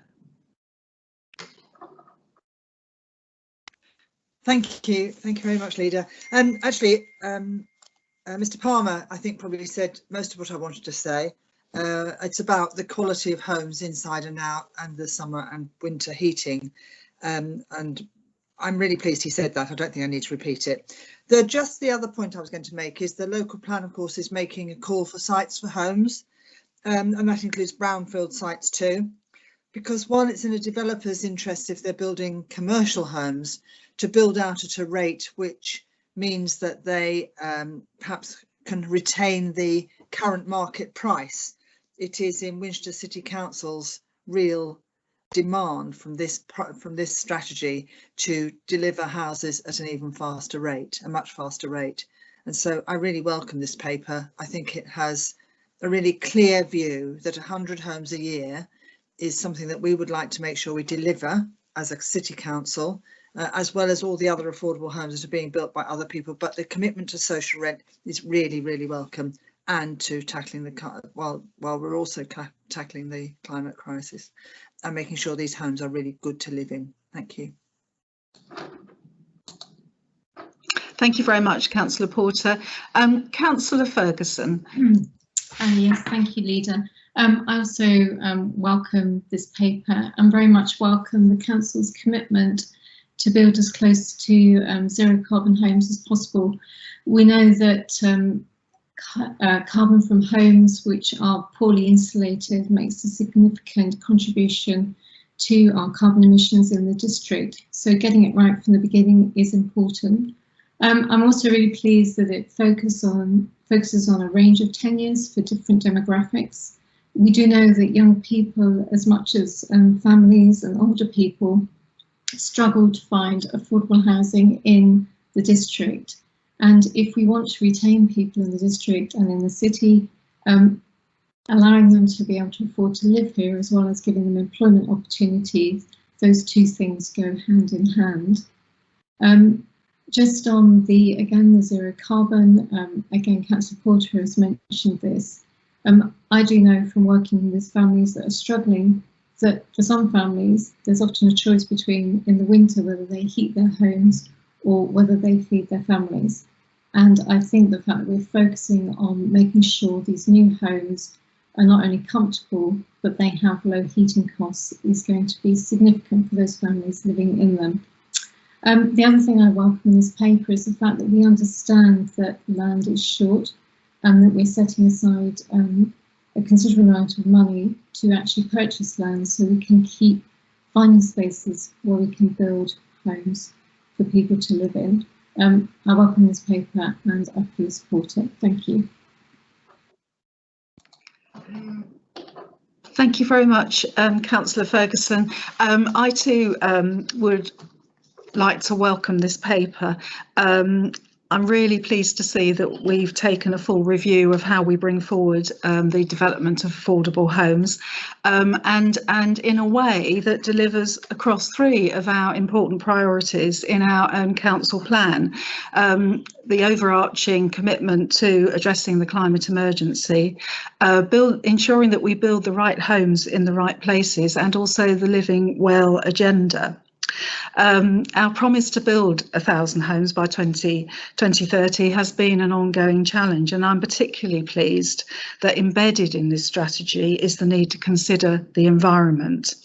And lots has been said, so I won't go on about it by previous speakers, but ensuring that these new homes are as carbon neutral and efficient as possible will make a huge difference to the lives of the tenants that move into them.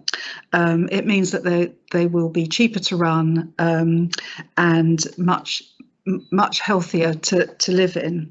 And if we've learned nothing from the pandemic, it's the fact that we need to be able to access green open space near to our homes, and this also is embedded in this strategy. So not only will the homes be beautiful and well built, but they will also have easy access to open space, and we know that this contributes hugely to our well-being.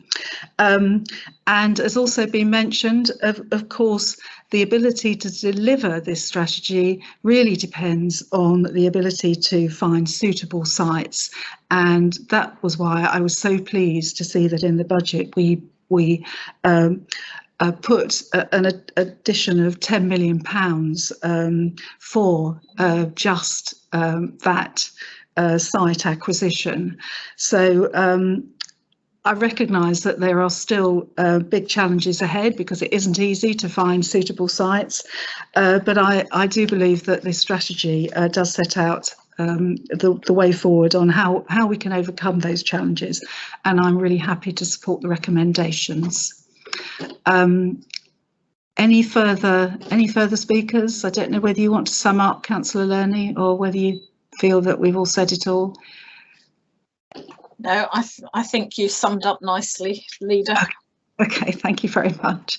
So we'll move to the recommendation, which is a couple of recommendations on page 252 of the agenda pack. Are we agreed, Cabinet? We're agreed. Agreed. Agreed. Lovely. Thank you very much. So those are agreed.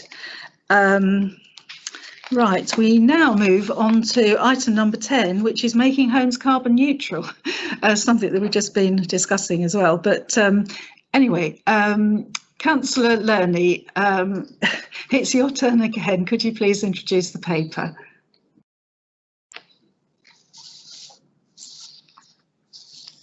Thank you, Leader.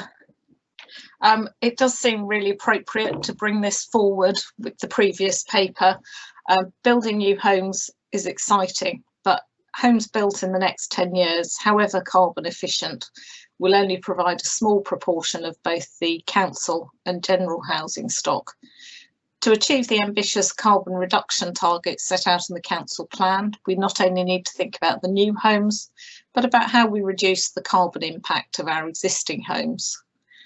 As a major homeowner in the district, the council has an opportunity to make a considerable impact on carbon reduction in this area, and the work we've done with tenants shows that they're also keen to play their part. And in doing this, the interests of our tenants have to be at the forefront of our minds, prioritising making tenants' homes more comfortable to live in and easy to run while cutting their bills. This supports the fabric first approach as set out in the paper. Experience has shown that changing heating systems without work to reduce energy lost through the outside of buildings can drive up rather than reducing bills, and this isn't an acceptable outcome. We also need to look at how we minimise the disruption caused to tenants.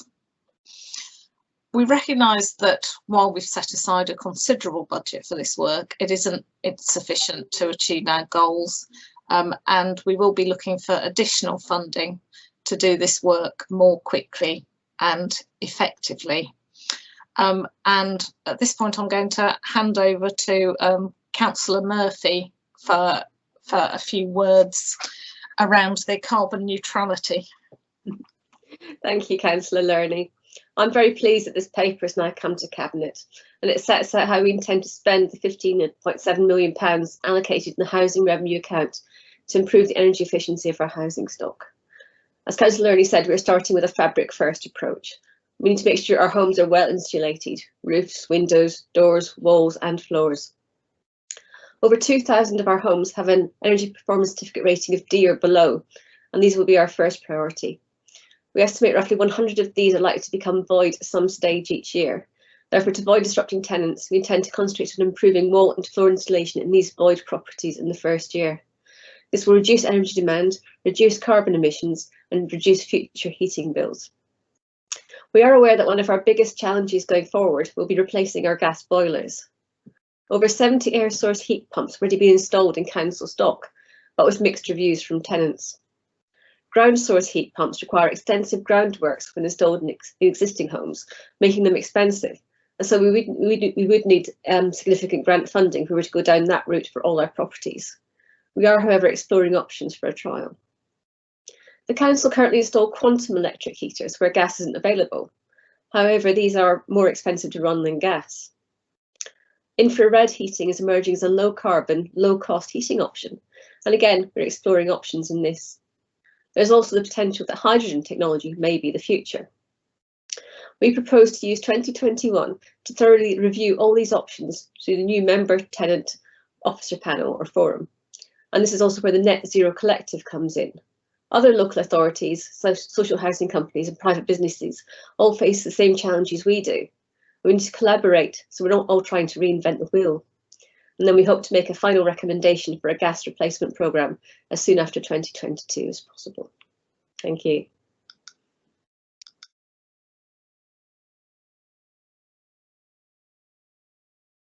That's all right.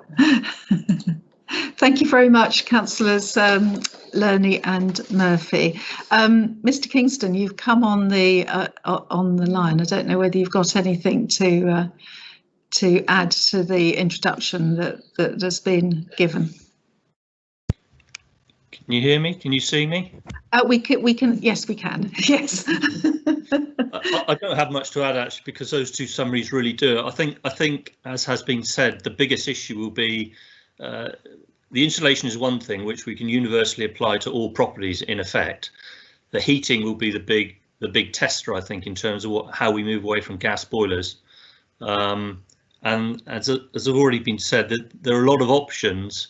I suppose the only other thing I would like considered, and hopefully this will be reviewed in the next year, is due consideration is given to the ongoing running costs of the system. So whether or not we move from gas to air source heat pumps or any other form of heating, that due consideration is really given to the ongoing revenue costs of these systems, because everyone will be aware that where we have PH Jones at the moment maintaining all our gas systems, if you add up all the individual traffic or the traffic that comes into the council on repair calls relating to gas heating systems, whether they've broken down, if they're leaking or if they're needing safety checks, it is quite phenomenal.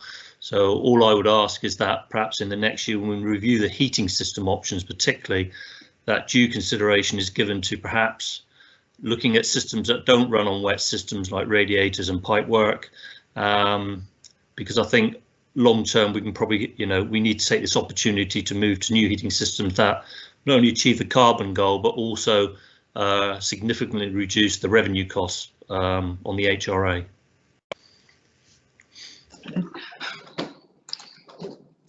Thank you very much, Mr. Kingston.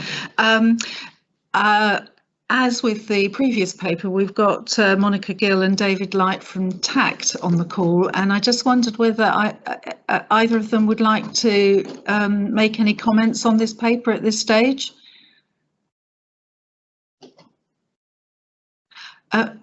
Monica, you're muted at the moment. We can see you, but you're muted.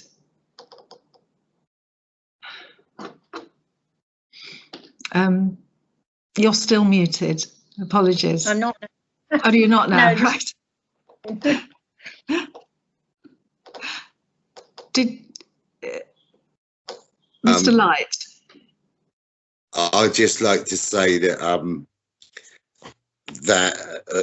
we're glad to see that the energy efficiency is coming forward for housing, and that the rents could be kept at as low a rate as possible. Thank you. Okay, thank you very much. We have just one councillor who wishes to comment on the paper, and that is Councillor Pearson. Thank you, Leader, for giving me the chance to speak in favour of this paper. It may surprise you, but I am actually delighted with it, and I thank you, Andrew, for the detail you've included in it.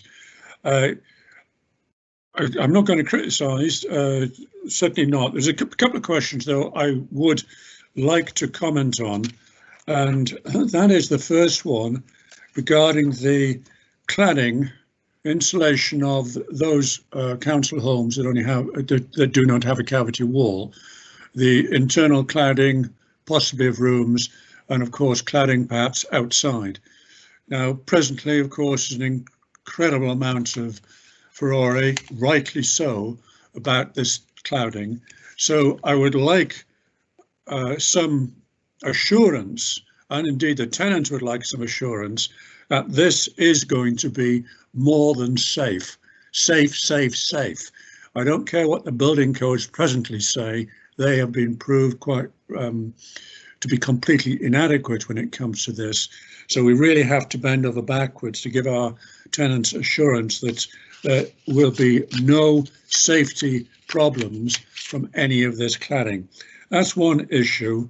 The other one is a comment about, I think you missed an opportunity about quality improvements from these homes. If you're going to reduce the amount of gas central heating, which I approve of, I'm not complaining about that. I think you missed a point by commenting that the amount of NOx produced from such emissions are also in turn going to be decreased. And that is also not only in favour of the residents of these homes, but also in the community in general.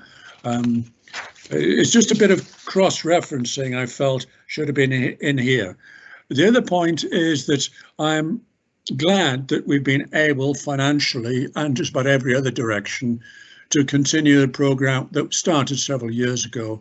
I'm not going to put a political comment on that, but the programme was started and we have continually spent money on this programme, and I'm glad it's been further developed in that, curious by you're considering in some cases to convert some of the double glazing that's in place to perhaps examine it to make sure it's still fit for purpose, because some of it has got a very narrow gap between the panes, to possibly triple glazed.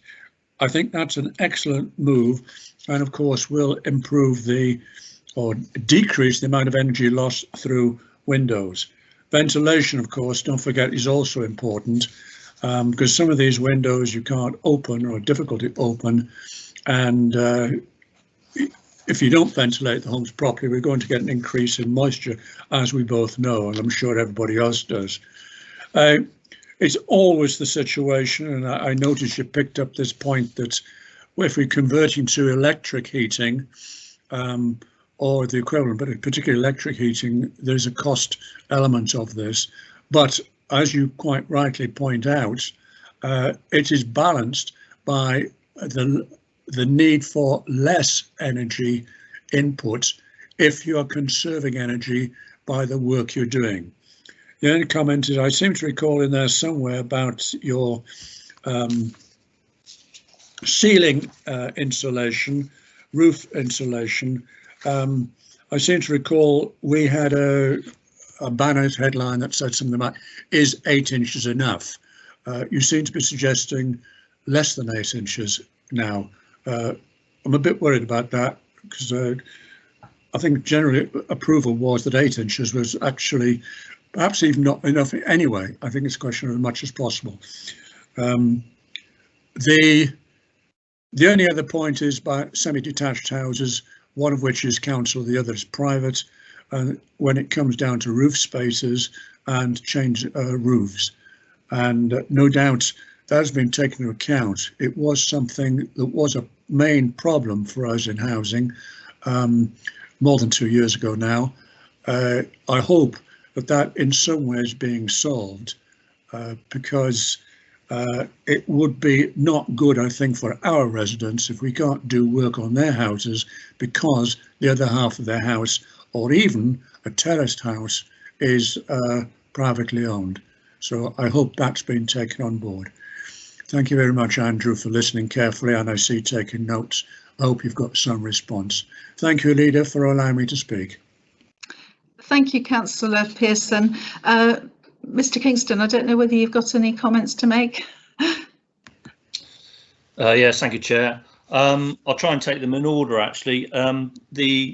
Yes, we will be looking at internal wall insulation and external wall insulation, and all I can do is, you know, give a genuine commitment that we will make sure anything we put either inside or outside the property is safe. Everyone's well aware of the Grenfell disaster. All eyes are on insulation generally in terms of its performance under fire conditions. So yes, we will make sure that whatever we put on the walls, internal or external, is as safe as it can be in terms of fire. I think it's a banner headline for you if you emphasise that. Okay. In terms of emissions generally, where you mentioned the NOx, I mean, I'm a great advocate of moving to electric heating for a load of reasons, to be honest, simply because whether or not it's NOx or carbon monoxide or any other emissions that might be given off by any type of appliance, if we move away from those type of appliances altogether, and the need to and the need to maintain them annually in terms of testing and things like that, all the better as far as I'm concerned from a maintenance perspective. So I fully support moving away from a lot of the old conventional systems, simply because of the revenue costs, which I've already mentioned. You know, if you looked at the traffic that comes into the council from leaks and testing and all the annual servicing programs we have to set up for compliancy and things like that, if you took that away and replaced it with, say, standalone electric heaters as an example, then automatically a lot of those problems just disappear, as do things like tenants wouldn't be without heating in the winter. So if one of those electric heaters broke down, the rest of the house is still heated. So there are significant benefits from moving away from central sourced heating systems generally. But I mean, we'll look at that in the review and see what people generally think. But there are a lot of factors. Like I say, heating is probably the biggest thing that needs detailed analysis in terms of where we move to next. Yeah. In terms of moving from double glazed to triple glazed, yes, a lot of our double glazed units were put in the stock in the mid 1980s. So a lot will have been there a good 35 years already. The general design life of PVC windows is about 40 years as a starting point. But we are aware that, you know, we do get a number of complaints about the original seals having shriveled up or shrunk, or they're drafty. But that all the handles are loose and things like that. Most of those sort of problems can be fixed relatively cheaply. So to move away or to change those from double to triple glazing, it's a massive investment, and the actual additional carbon savings aren't that great. I think they're about 5 or 6%. So there would be carbon savings because you'd obviously use less electricity and energy to heat the house. But compared with some of the other carbon savings, that isn't the best, from what we've looked at, the best investment in terms of money. So, and there are other issues with changing windows before their time as well, in terms of leaseholder restrictions and things like that. So we come across other problems, not that they're insurmountable. I've mentioned electric heating. You mentioned roof insulation. Yes, I mean, if you go back to the Decent Home Standard, if you had gas heating under the original Decent Home Standing, all you had to have in the loft was 50 millimetres of insulation, and that got the tick. You know, where we're putting in heating systems and changing lofts, or changing roofs rather, then we would normally put in 8 inches as a minimum. You know, we fully support insulating everything to the hilt as best we can to reduce energy demand and usage. In terms of the semi-detached houses you mentioned, wherever we're doing the roofing programs, we try to engage with all the private people wherever we can. If we can encourage a next door neighbour to have a roof at the same time as we're doing ours, then all the better for us, because it's a lot easier if we do a pair. So we fully support that. They actually then agree the deal between them and the roofing contractor, so we don't get involved in the money, but we would produce a specification, agree all the detail, and do all the groundwork if with those sort of things. So yes, wherever we can join with next door to get the roof done, we would do it. If next door refuses, that wouldn't stop us doing our roof. Yeah. So we would still go on with our roof. Yeah, yeah. And solar panels? Solar panels. Frank, I think you've had a fair go, if I may say, and I have got another councillor who does wish to speak on this, and we've also still got a fairly hefty agenda. So perhaps you could take that up privately with Mr Kingston. Okay. Councillor Weir. Sorry, Trooper. I had to. Thank you, Leader, for the opportunity to speak on this. And I just wanted to restate points I made when we had an introduction to this at Business and Housing Committee some weeks ago. Really restate my hope that, in view of the level of investment that the Council is making in addressing the carbon efficiency of its homes, it will endeavour to get an additional win through capacity building across the trades who are needed to deliver this. Obviously, and I hope that the new council officer who's going to be focusing in this area will be encouraged to seek alliances and partnerships to do this capacity building, and to help us ensure that more houses across the district can systematically take advantage of the skills, the know-how and the learning that we capture across the rollout in our own council housing stock. I think this is a really important part of what we could do through this investment that will not only help our own tenants but help residents across the district, and I do hope that we could look at how we might roll that out. Thank you very much. Thank you very much, Councillor Weir. Okay, Mr Kingston. Have you any comments to make on Councillor Weir's? Yeah, sorry. Yes, all I would say is that I think capacity is going to be one of the biggest single problems, because all authorities are going to be doing a similar schedule of work that we're going to be doing. So there's going to be massive demand in terms of capacity for the industry, in terms of being able to service that demand. It's going to be a real challenge. But I think when we engage with people like the Net Zero Collective, you know, they are an organisation again which is looking at capacity and bringing forward solutions where local labour can be used, and it's achievable locally. So you know, we don't want to have to bring people down from Birmingham or Manchester or anywhere else. You know, we need to be able to develop the skills locally and service our own demand, which I think all authorities around the country will be doing in a similar way.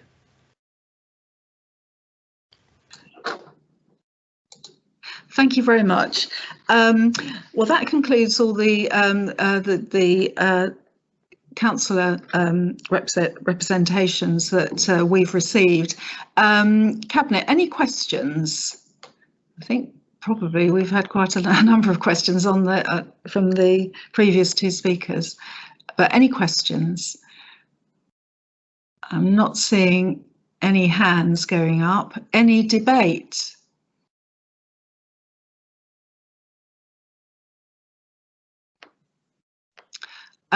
Councillor Lerney, would you like to just make a few comments to close the debate? Thank you, Leader. I'd just like to welcome Councillor Pearson's support and that of tenants. I think it's really important that we all work closely together on what is such a very important issue to the district. And it's good to see that we can all be travelling in the same direction. Thank you. Thank you very much. So we'll move to the recommendations then on page 302 of the agenda pack. There are 1, 2 and 3 recommendations there. Cabinet, are we agreed? Agreed. Agreed. Fantastic. Thank you very much. So they are agreed. And we now move on to the roof replacement works, which is item number 11 on our agenda. Councillor Lerney, would you like to introduce the paper, please? Yeah, here I am again. Yeah. Yeah, I think this is a very straightforward paper, which will lead to increased efficiency in commissioning works and benefit small and medium-sized enterprises in our district. So it's as laid out in the paper, and hopefully everybody finds that easy to support. Thank you very much. I don't have any councillors indicating a wish to speak on this. Monica Gill and David Light again from TACT. Have you any comments to make before we move into any questions? Monica. We did attend a service delivery group at which this paper was explained, and we were in favour of it. So the proposals we went along with. Lovely, thank you very much. Thank you.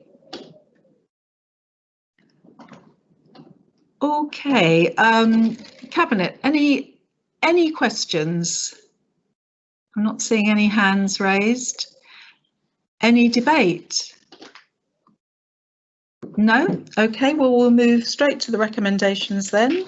And they are that Cabinet authorise the Strategic Director Services to procure, negotiate, award and enter into a contract to secure the services of contractors to undertake roof replacement works to Winchester City Council owned housing properties by means of a framework agreement.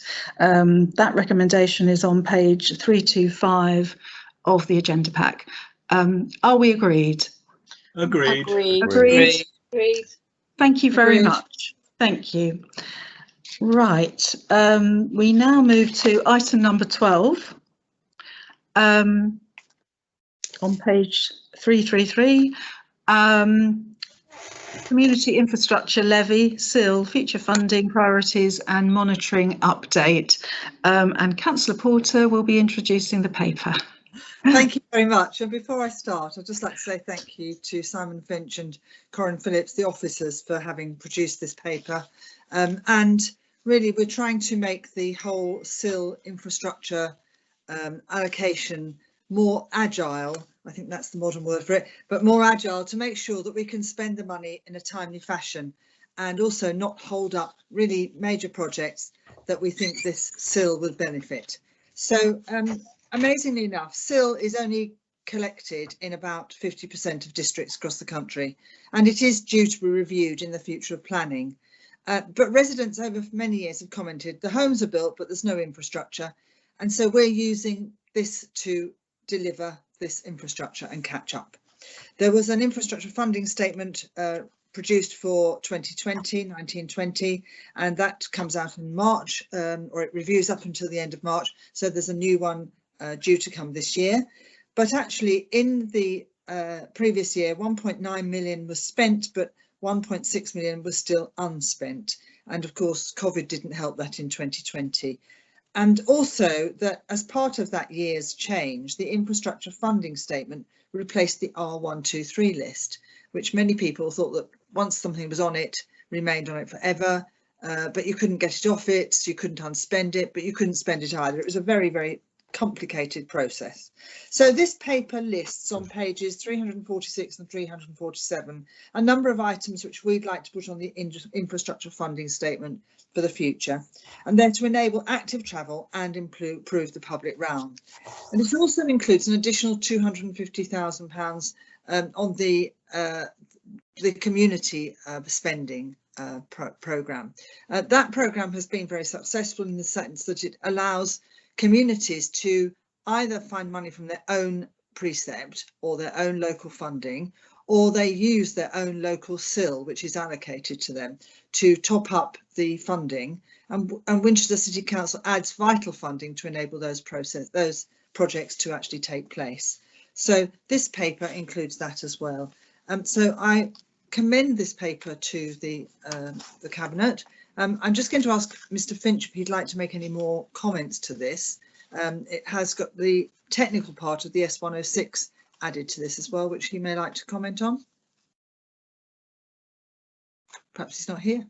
I'm not sure he is. All right, okay. I'm not sure he is actually. So if you have any comments about the S106, I can take those up. But the paper is mainly about the fact that the SIL money could be allocated against those funding statements that they've made, with the potential of actually agreeing them at any time, but we're expecting to at least do it 3 times a year rather than once a year, and also for the Cabinet to be able to take that role if necessary. Thank you.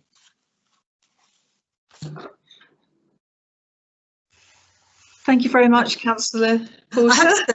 That threw me a bit. I thought Mr. Finch was on the call, but that's the difficulty of not knowing exactly at the beginning who was going to be there. Yeah, Mr. Finch is in the building. He is in the building. So maybe he's just having some connection issues. Spoken's here, and I'm sure he can answer anything as the Section 151 officer. Okay. Yes, thank you.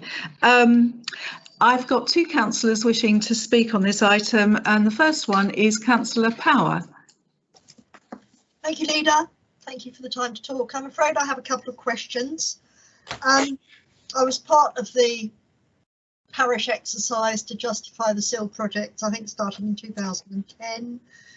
The vast majority of these projects concern highways. I note that we've handed over 1.5 million to Hampshire County Council. Have those highways improvements been commissioned, and if not, how can we influence their delivery? My second question relates to the amount of SIL we pay over to the parishes. As an ex-parish councillor, I was very keen indeed that we should have the full 25% that is only given to those with a neighbourhood plan. However, if we are not monitoring how the parishes are spending that SIL money, would we be able to justify giving parishes more money so that they have a place at the table when work is commissioned? Or is it sitting on their balance sheets doing nothing, which does not help residents in the slightest? Thank you, Leader.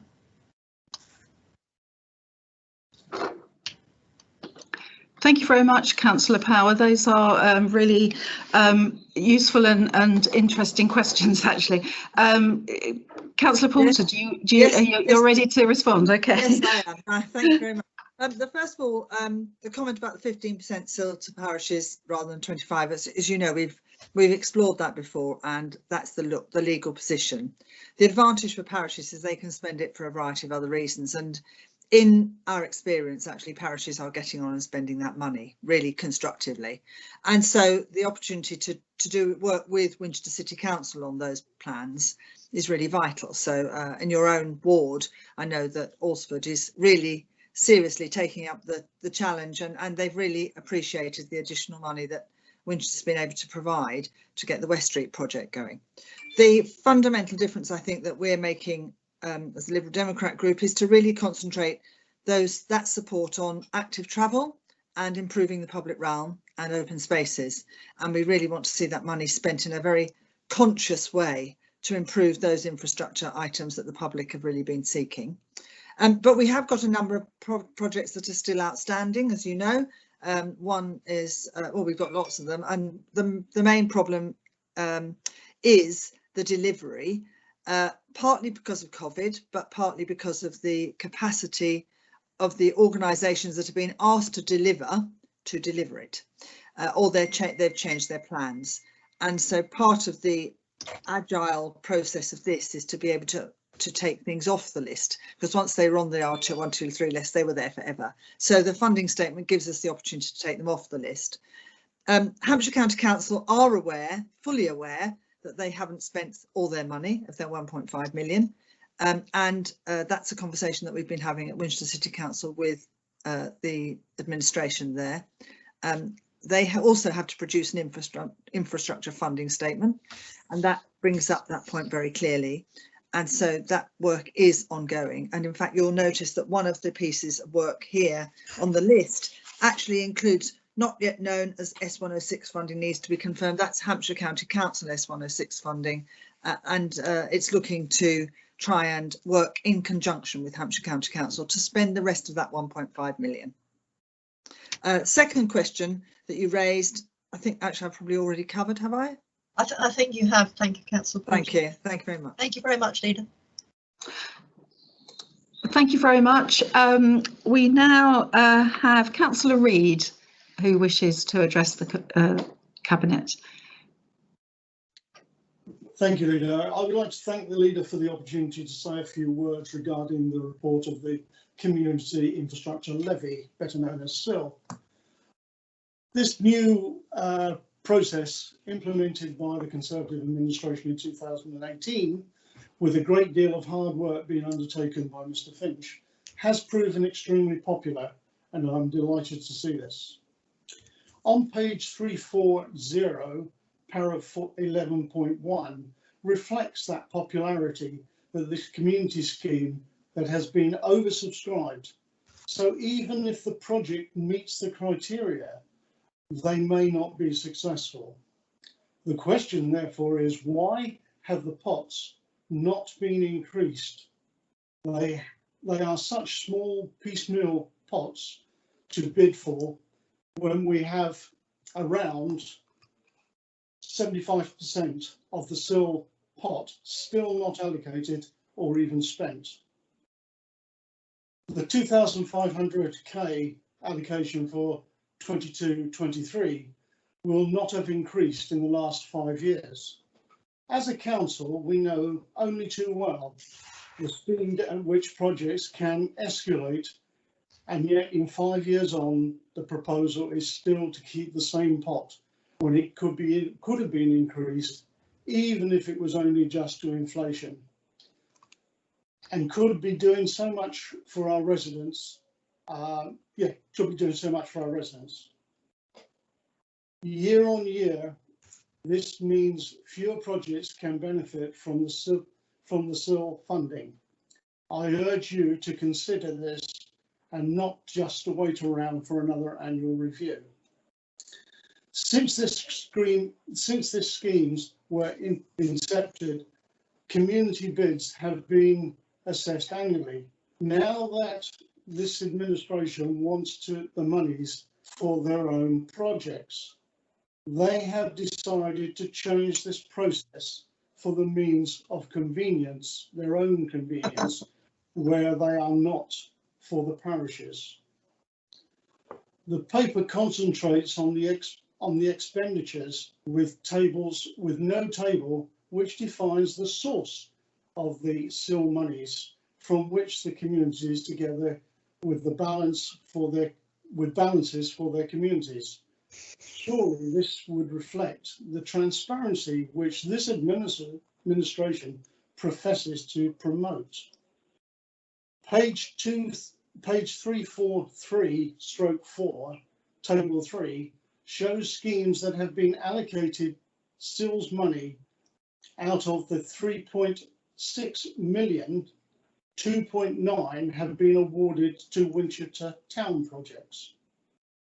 On page 346/7, table 4, the list proposes schemes where the emerging projects are listed, suggesting vast spending sums, 3.8 million plus one item still to be costed, allocated almost entirely to the city centre projects, almost the same amount as the total of all allocations since 2014 on these projects, on city projects.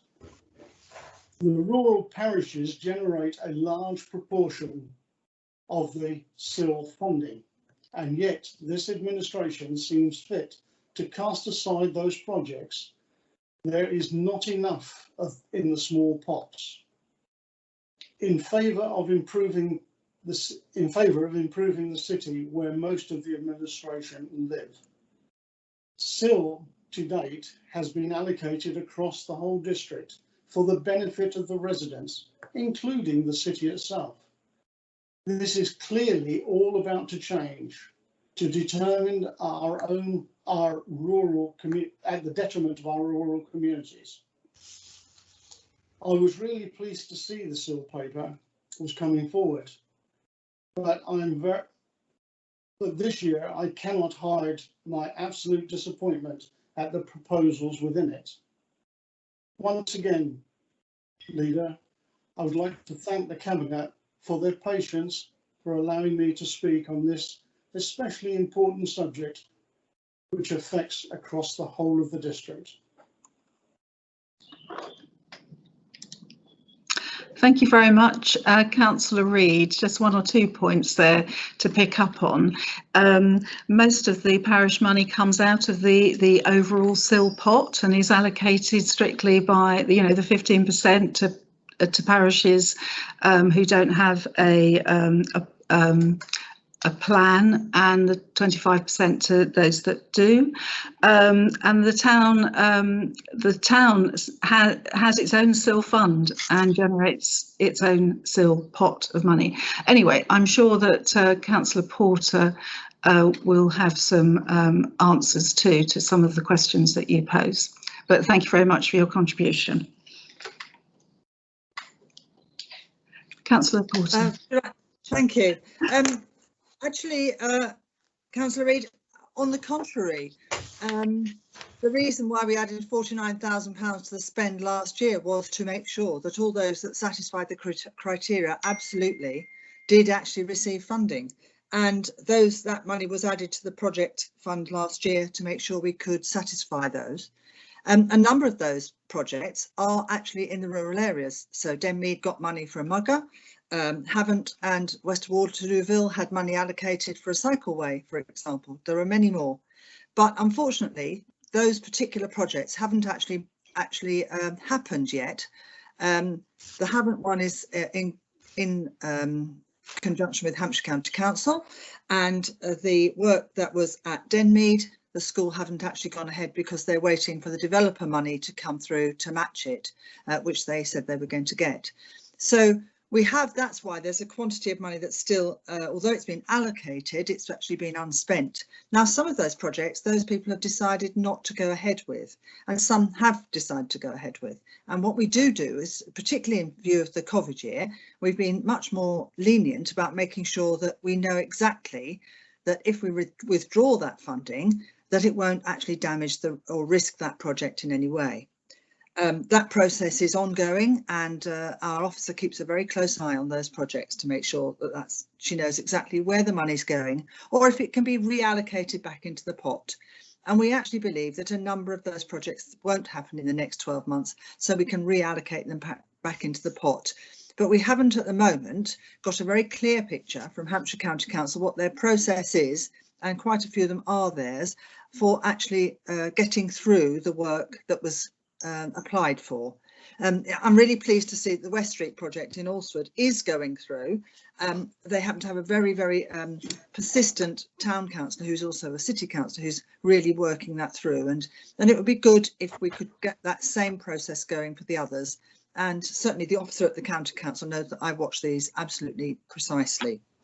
Going back to the comment about collecting money, that's very clearly made in the infrastructure funding statement. So again, to the contrary of what you said, the actual money collected or due to be collected from each development is actually clearly marked in there. And I noticed that Bishop's Waltham has a really high amount of money to be collected, and that has been collected. I'm sure that some money has been passed on to Bishop's Waltham.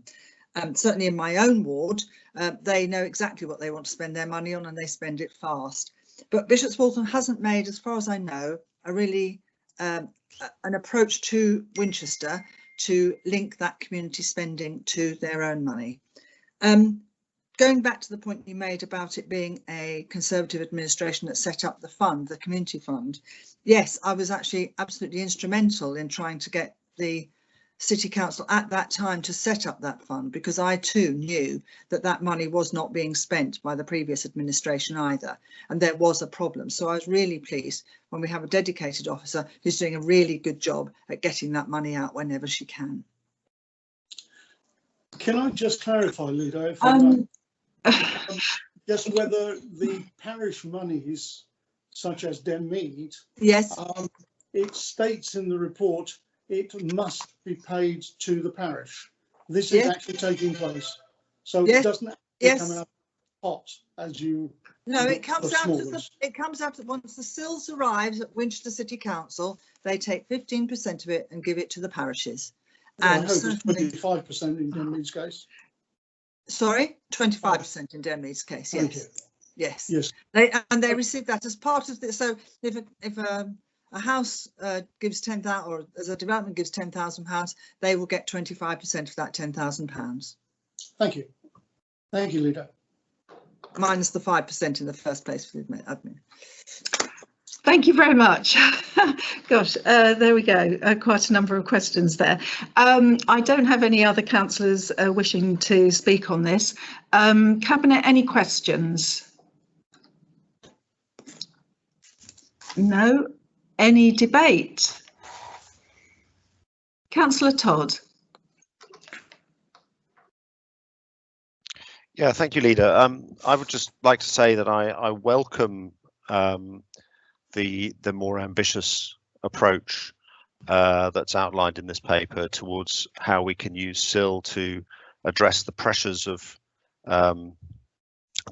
development through initiatives such as Central Winchester and the City of Winchester Movement Strategy, and I would hope other areas as well.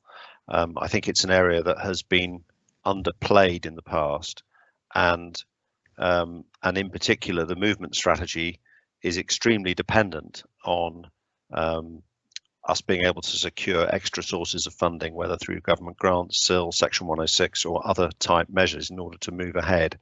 So having that explicit commitment that we will be using the SIL funding to support active travel measures, and I'd hope not just in the centre but also across the district, is very welcome and a definite improvement versus where we've been, and something I would strongly support. Thank you very much, Councillor Todd. I'm not seeing any other hands up. Councillor Porter, I think we've probably covered all the bases here, unless you want to make any further comments. No, I think we've explored this, and certainly we just want to get on and make sure that we can make more frequent allocations particularly against the old R123 list, which will be merging with the infrastructure funding list. Thank you very much. Right, members of Cabinet, we now move to the recommendations, which are on pages 333 and 334. Are we agreed? Agreed? Agreed. Agreed. Thank you very much. Agreed. Thank you. We now move on to item number 13, and again it's SIL related, Twyford Flood Mitigation Scheme. It's item number 13 and it's on page 365 of the agenda pack. Councillor Porter. Thank you. This one is really a technical point. Some money was allocated through SIL the year before last for works to the car park in Twyford. That would be enabled by a housing development which was going to be next door.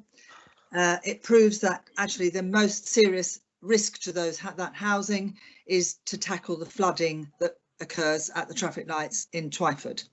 The process is that because the original plan and the plan to spend the money came to Cabinet, we have to bring to Cabinet any alteration to that. So this is really to work on the extensive flooding works at Twyford, which then means we can free up the land for housing, which means we can build the car park. So it's a long-term plan, and this work's been done in conjunction with the South Downs National Park. So it will enable a number of improvements in the Twyford village centre. So therefore I recommend we change the approval as we have got in the recommendations, to approve the allocation expenditure of 65,000 towards flood alleviation scheme, subject to match funding from South Downs National Park, which has been agreed so far, and also to agree to remove 65,000 from the car park extension in Twyford. It's a technical process, I'm afraid. Thank you very much, Councillor Porter. Councillor Lumbie, you've put your name forward to speak on this. Thank you. Actually, Councillor Godfrey has to leave us at 1 o'clock and is keen to talk on the charges item. So if you don't mind, given that we are in support of this proposal, I would be keen to move straight on and give him a chance to speak about that. This obviously is not an invitation for you to spend the next 20 minutes like filibustering it through, but if we could move on, that would be great. No, I'm pleased to hear that, Councillor Lumbie. Lovely. Okay, thank you. Thank you very much, Councillor Lumbie. Okay, questions? Anyone? Any members of Cabinet? No? Any debate? No. Okay, we'll move straight to the recommendations then on page 365. Are we agreed? Agreed. Agreed. Okay, thank you very much. Okay, Councillor Todd, you've still got your hand up and also your camera on. Oh, okay. Just and your pen and your mouse.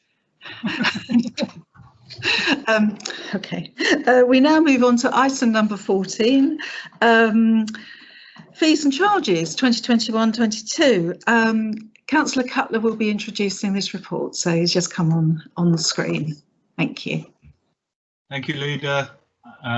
Last year, in the interest of clarity and transparency, we produced a comprehensive paper showing a full range of fees and charges made by the Council along with the budget papers in December 2019. This was the first time that such a complete list had been produced for many years. This year, due to the pressures of work on the financial team caused by the pandemic, the paper was delayed until now.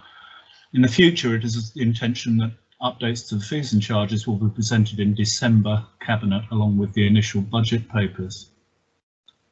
Council fees and charges can be divided into several categories. There are statutory fees, which are shown in Appendix 3, which are set by central government, and the Council has no discretion to alter them. For example, planning fees. We have fees governed by the terms of their contracts. These include the leisure centre fees shown at Appendix 2, some environmental service fees as part of the BIFA contract, and on-street parking fees as part of the agency agreement with Hampshire County Council. With the leisure centre fees, we have limited scope to amend these core prices going forward, but those currently proposed were the recommendations by Everyone Active as part of their tender and are very competitively set. The remaining fees shown in Appendix 1 are discretionary, but in some areas the Council is limited to only full cost recovery, with no profit, where no profit can be made from these charges. Our starting point when assessing these discretionary fees was from the principles agreed in our revenue budget. Firstly, that there would be a 10% increase in building control fees in order to more fully recover the actual costs of the service, which will still be competitive against commercial providers. And secondly, a general 3% increase in other discretionary fees, not including car parking and garden waste. This has been reviewed in the light of circumstances. We made the decision not to increase at 3% in a number of areas, particularly in burials and cemeteries. Key changes to the charges are summarised at section 12 of the report. There's one minor error in the paper on page 415, Appendix 1. The charge for planning pre-advice for a minor one single dwelling should read £285.50 and not £234 as stated. With this minor correction, I commend the report and its recommendations to Cabinet.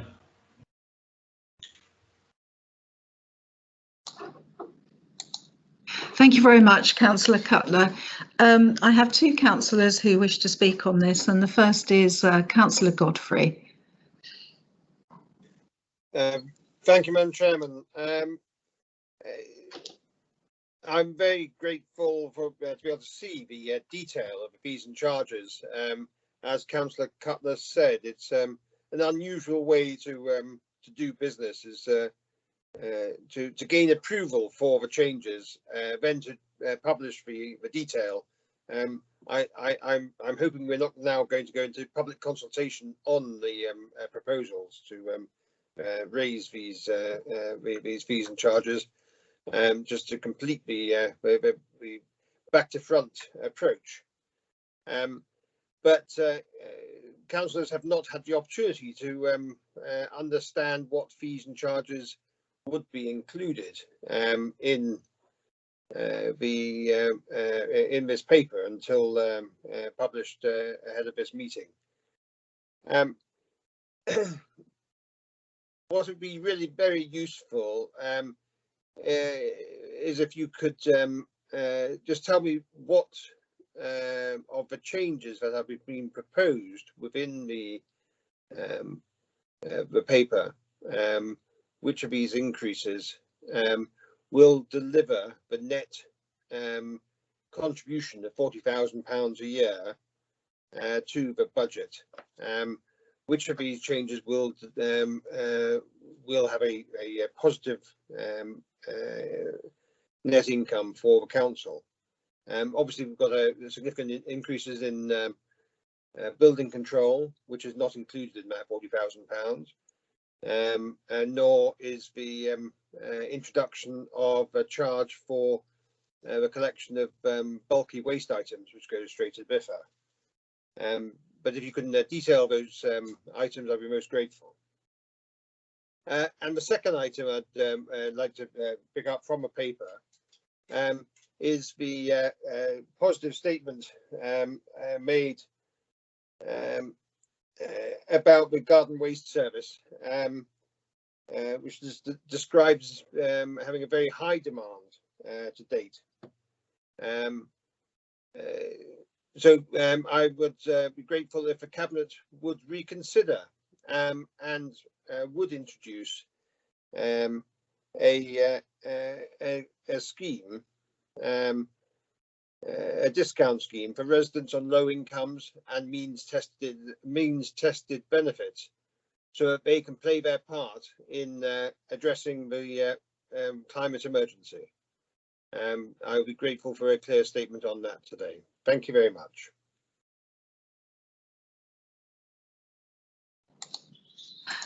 Thank you very much, Councillor Godfrey. I now call on Councillor Lumby, who would also like to speak on this paper.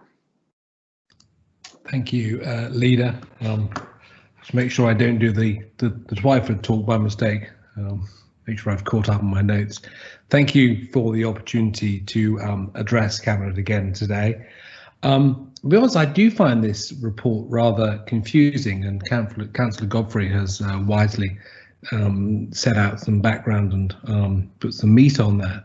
But we were told in the budget that the fees and charges will be going up by an average of 3%, excluding the recently raised car parks and garden waste.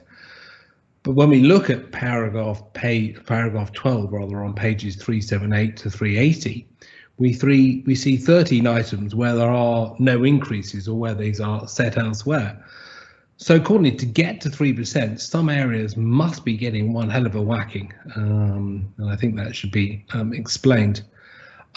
As Councillor Godfrey also mentioned, I see on page 305 a whole lot of new charges for bulky household collections, with new charges ranging from £17.49 to a rather massive £219.78. I'm told this is something agreed with BIFA in the new waste contract, but of course that didn't go through scrutiny and was rushed through during the pandemic. Why have residents not been informed about this new charge, and how is it going to be collected? Councillor Todd has been sending out large numbers of flyers about the issue of waste collection, so I'm surprised this has been left out here. On page 397, I see that annual fees for park homes are being increased by 3%. For park home residents, this would mean extra charges on top of their already increased taxes, either directly or through being passed on through the owners. This seems rather harsh. And then there are proposals to increase garage charges by 3% on page 402. I would like to hear about the void rates on the garages and what the trend is here, because if garages are being used less, putting up charges risks driving the vacancy rate up further. It may be that if we want to increase the amount let and the total income from the garages, we should actually consider reducing, not increasing charges. So it would be useful to have some information there. Finally, there are the increases on the leisure centre charges, including on page 426, some astonishing statistics, especially on swimming. A 33% increase for juniors, and even more astonishingly, a 40% increase for disabled sessions. I'm sorry, but I do find this staggering, and on its face, it feels totally wrong. Councillor Cutler says this is something from the contract with everyone active. Given their marketing material as offering early reduced rates of membership, is it something that should be raised with them? Subsidising their membership through massive hikes for the young and the disabled seems like an entirely wrong and inappropriate message. Thank you. Thank you very much, Councillor Lumby.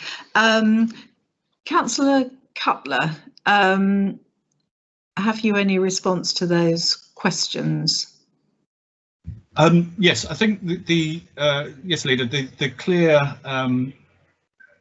confusion seems to be around the fact that the 3% referred to in the budget were for those discretionary areas that we we've produced a complete report on all fees and charges, and so as I explained in my introduction, a significant amount of them are outside of that 3%, and this is really within the discretionary fees and charges. Yes, if one's particularly pedantic about it, there should have been perhaps an increase of 3.05% or something like that to take into account the fact that the burial charges have not been increased and the small areas that have not been increased, but the 3% across the piece on those charges that have been increased, which are, it's clear in the appendices which these are, will bring in the £40,000 that we budgeted for.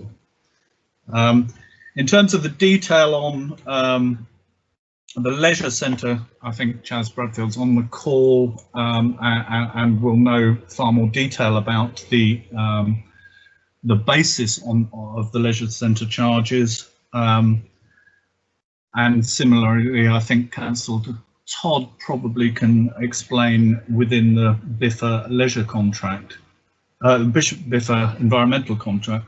In terms of garages, my understanding is that the garages are incredibly cheap compared with the private sector, and I don't think there is any problem with far too high a void rate on that. So that would be my response there. But perhaps Mr. Bradfield could comment on the leisure centre side of things. Thank you. Or Mr. Botham. Yes, thank you, Councillor Cutler. Oh, here's Mr. Bradfield. Right, okay. Thank you. If you could comment on the cost of the leisure tickets of the leisure centre. Thank you. I think Councillor Lumby focused on the percentage increase rather than the absolute value. And when you look at the absolute value, you can see that there's not quite as much difference as the percentage may indicate. I think everyone active are clearly experts in the field, and the team advised me that benchmarking of these prices show that these are very good value, particularly as the swimming facilities are so much better than they are existing at River Park. I think there will also be the continuity of the existing Saver card, which gives concessions, particularly for those on low incomes. The prices that you see here are the prices that the council has control of. A large amount of the leisure centre pricing is in the hands of everyone active, but there will be an advisory group set up as part of the contract to take an oversight of leisure centre operation, which will include value for money and prices and any other matters that that group wishes to view. So members, these are recommendations from our leisure centre operator who is expert in the field and really represent good value and benchmarking terms too. Thank you very much, Mr. Bradfield. Councillor Todd. Yes, thank you, Leader. There's a few points of clarification. Firstly, maybe if we quickly start on the bulky waste charges. I'm surprised that Councillor Lumbey doesn't realise that under the previous administration there were also bulky waste charges. These are nothing new. If he was to look back, for example, as to what was being charged for a 4 cubic metre collection in July 2018, he'd see that it was £111.43. The current fee is £116.37, and it will be £116.62. So this is not a new set of charges. It's something that the previous administration also charged, and it is increased as stated in line with the contract. Councillor Godfrey made a point about the need for the options for a discounted system for garden waste collections as soon as it was clear that we were online to achieve our financial targets. I had a short update ahead of this cabinet meeting about how we're doing on the garden waste system.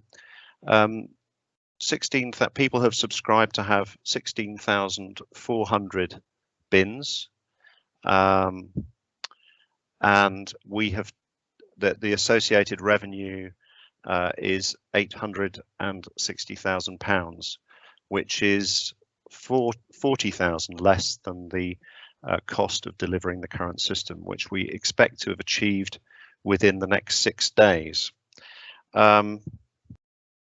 I've always been completely clear that it was our intention, as soon as we were clear that we'd achieved our financial objectives, to develop a discounted system for people whose financial circumstances mean that the current scheme is a problem. There is actually one other discounted scheme somewhere else in Hampshire,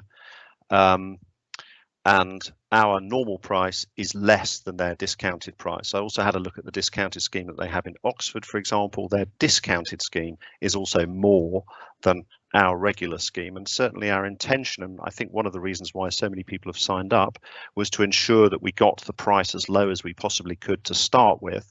As I've highlighted previously, it's £20.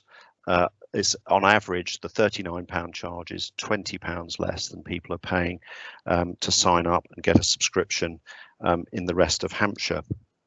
In terms of working out what's going to be affordable, there's a few things we have to check, and there's also some computer system work we need to ensure that the right people are able to access the discount, but that is being worked on now.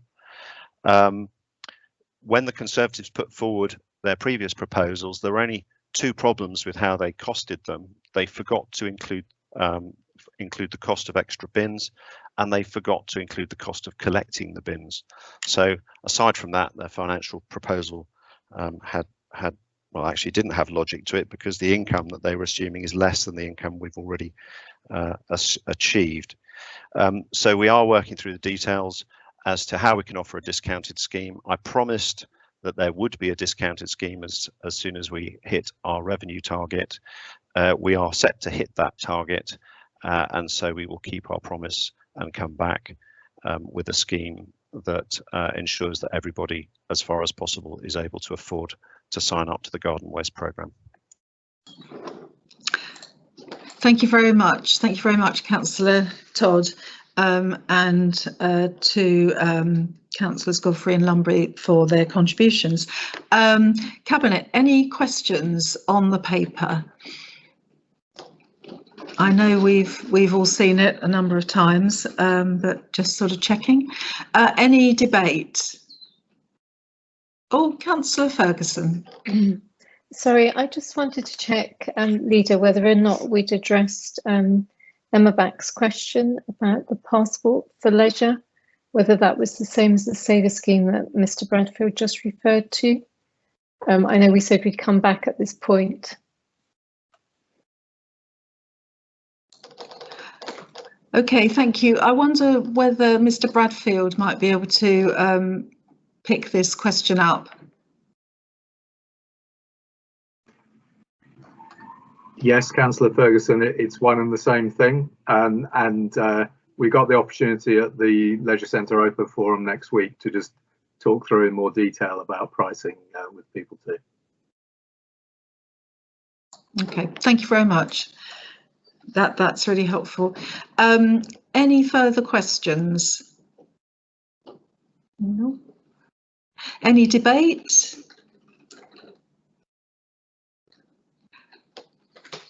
Councillor Cutler, are you happy that we go straight to the recommendations? Given the time, Leader, yes, I'm quite happy we go to the recommendation. Okay. I just want to, the only point I will make is that I will not criticise officers in any shape or form that this paper was late. Simply, you know, Councillor Godfrey seems to forget that we have been dealing with an emergency, particularly with the finances this year, and I make a full commitment that this paper will be produced early in the budget process from now on.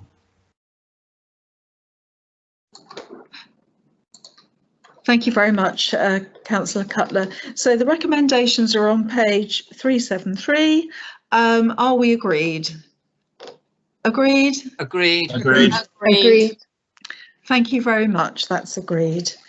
Okay, right, the final paper on our agenda, very long agenda today, is agenda item 15, Risk Management Policy 2021-22. So, Councillor Cutler, you have the floor again.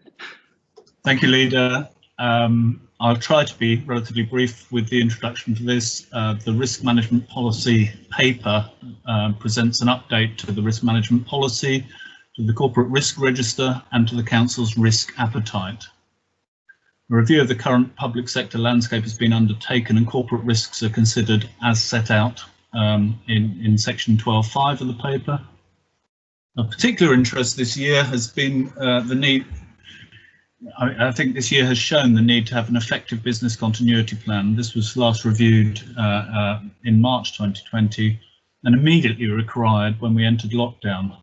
An internal audit report on business continuity undertaken in July gave substantial assurance, the highest level of assurance available. The success of the Council in maintaining business as usual whilst at the same time responding to the pandemic has been a huge credit to the officers. This paper also includes a new approach to defining risk appetite.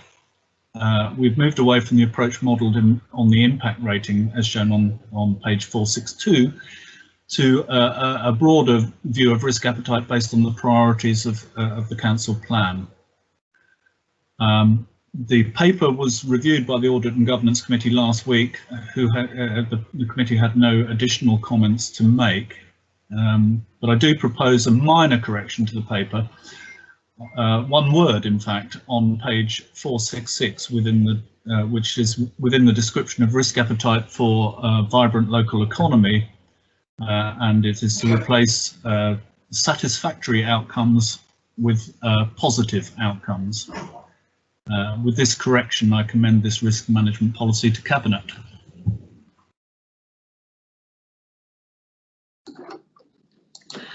Thank you very much, Councillor Cutler. I've got two councillors, well actually I've got three on the list who wish to speak, but I believe one has left the meeting. Councillor Power. Thank you, Chairman. Thank you, Leader. I'm so sorry, I will be brief as well. I'm here as a councillor, not as Chair of Audit and Governance. I particularly welcome this paper.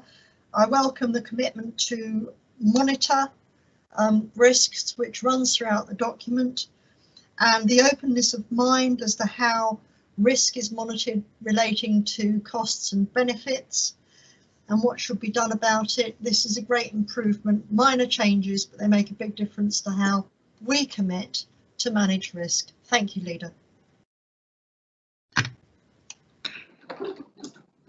Thank you very much, Councillor Power. I've got Councillor Godfrey, but I think he's probably left the meeting. The next on my list is Councillor Lumbey. Thank you, Leader. Yes, I suspect that Councillor Godfrey has gone.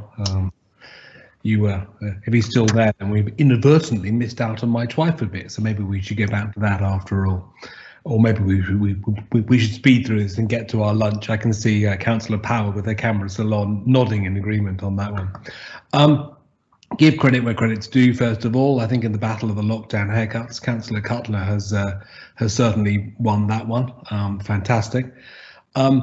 Just on this paper, I only want to make 2 points. I know that Councillor Godfrey made various points at the audit and governance and was going to pick up on some of that. A point that I have made on repeated occasions at scrutiny is that when a policy is being amended, it is made clear what all the changes are. I am very worried, and it is not acceptable that anyone reviewing a change to an updated policy has to find the old one and do a line-by-line comparison to work out what changes have happened. All changes should be clearly set out in any review, so we can see what the evolution is and then we can focus ourselves on the key points. Frankly, it's inefficient at best and a way to hide changes at worst if we do this normal thing of just sending the revised policy and saying it's been amended. This is what's again happened here, and please, can I ask going forward, we stop this practice and actually properly highlight all changes made to a policy so that all members are able easily to understand what those changes are. Now, I understand in this particular case, the main change is to adopt a much more cautious approach to spending on anything other than housing, and the debate on that will no doubt continue. Secondly, and I think Councillor Cutler may have referred to this as well, but on page 452 at the bottom bullet point, there is a reference to a lessons learned document, which it then says will be used to capture various learning points. What does this report say? And please can it be shared with members, as it does sound like an important document for us all to review and understand. Thank you very much. Thank you very much, Councillor Lumbey. Councillor Cutler, have you anything to respond to from the comments that have been made?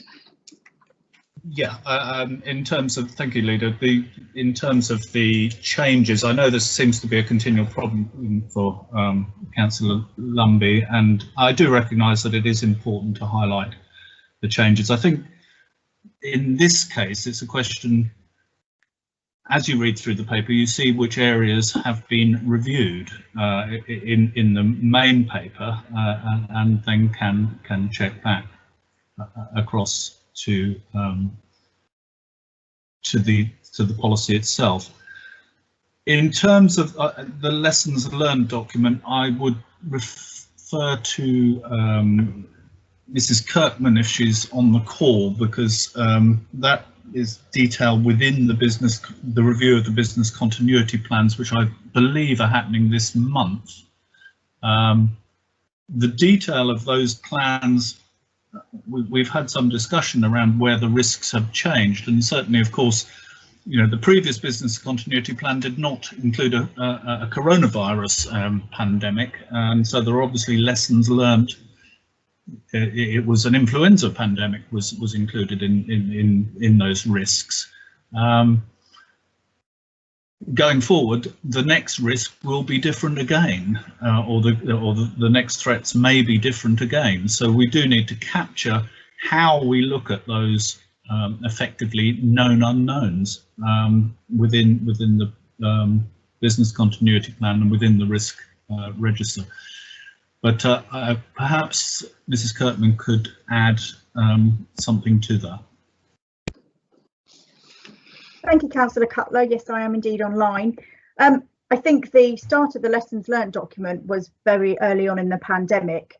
And as it has gone on longer and longer and longer than anticipated, any improvements that were needed to be made were actioned there and then through the gold command structure.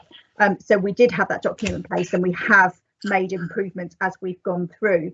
As Councillor Cutler outlined, we asked our internal audit partnership to undertake an early review of the business continuity plans in order that we were able to action any points they had picked up from October onwards. And as Councillor Cutler said, that was a substantial assurance and there were no actions for us to take. What we are doing is trying to make sure that we future-proof as far as we possibly can our business continuity plans, so that we can cover a pandemic of this type. Because when we did our initial review, and this is practically a year ago today, we did add further critical services to a business continuity plan of this nature, as opposed to our usual business continuity events. So I hope that helps, Chair.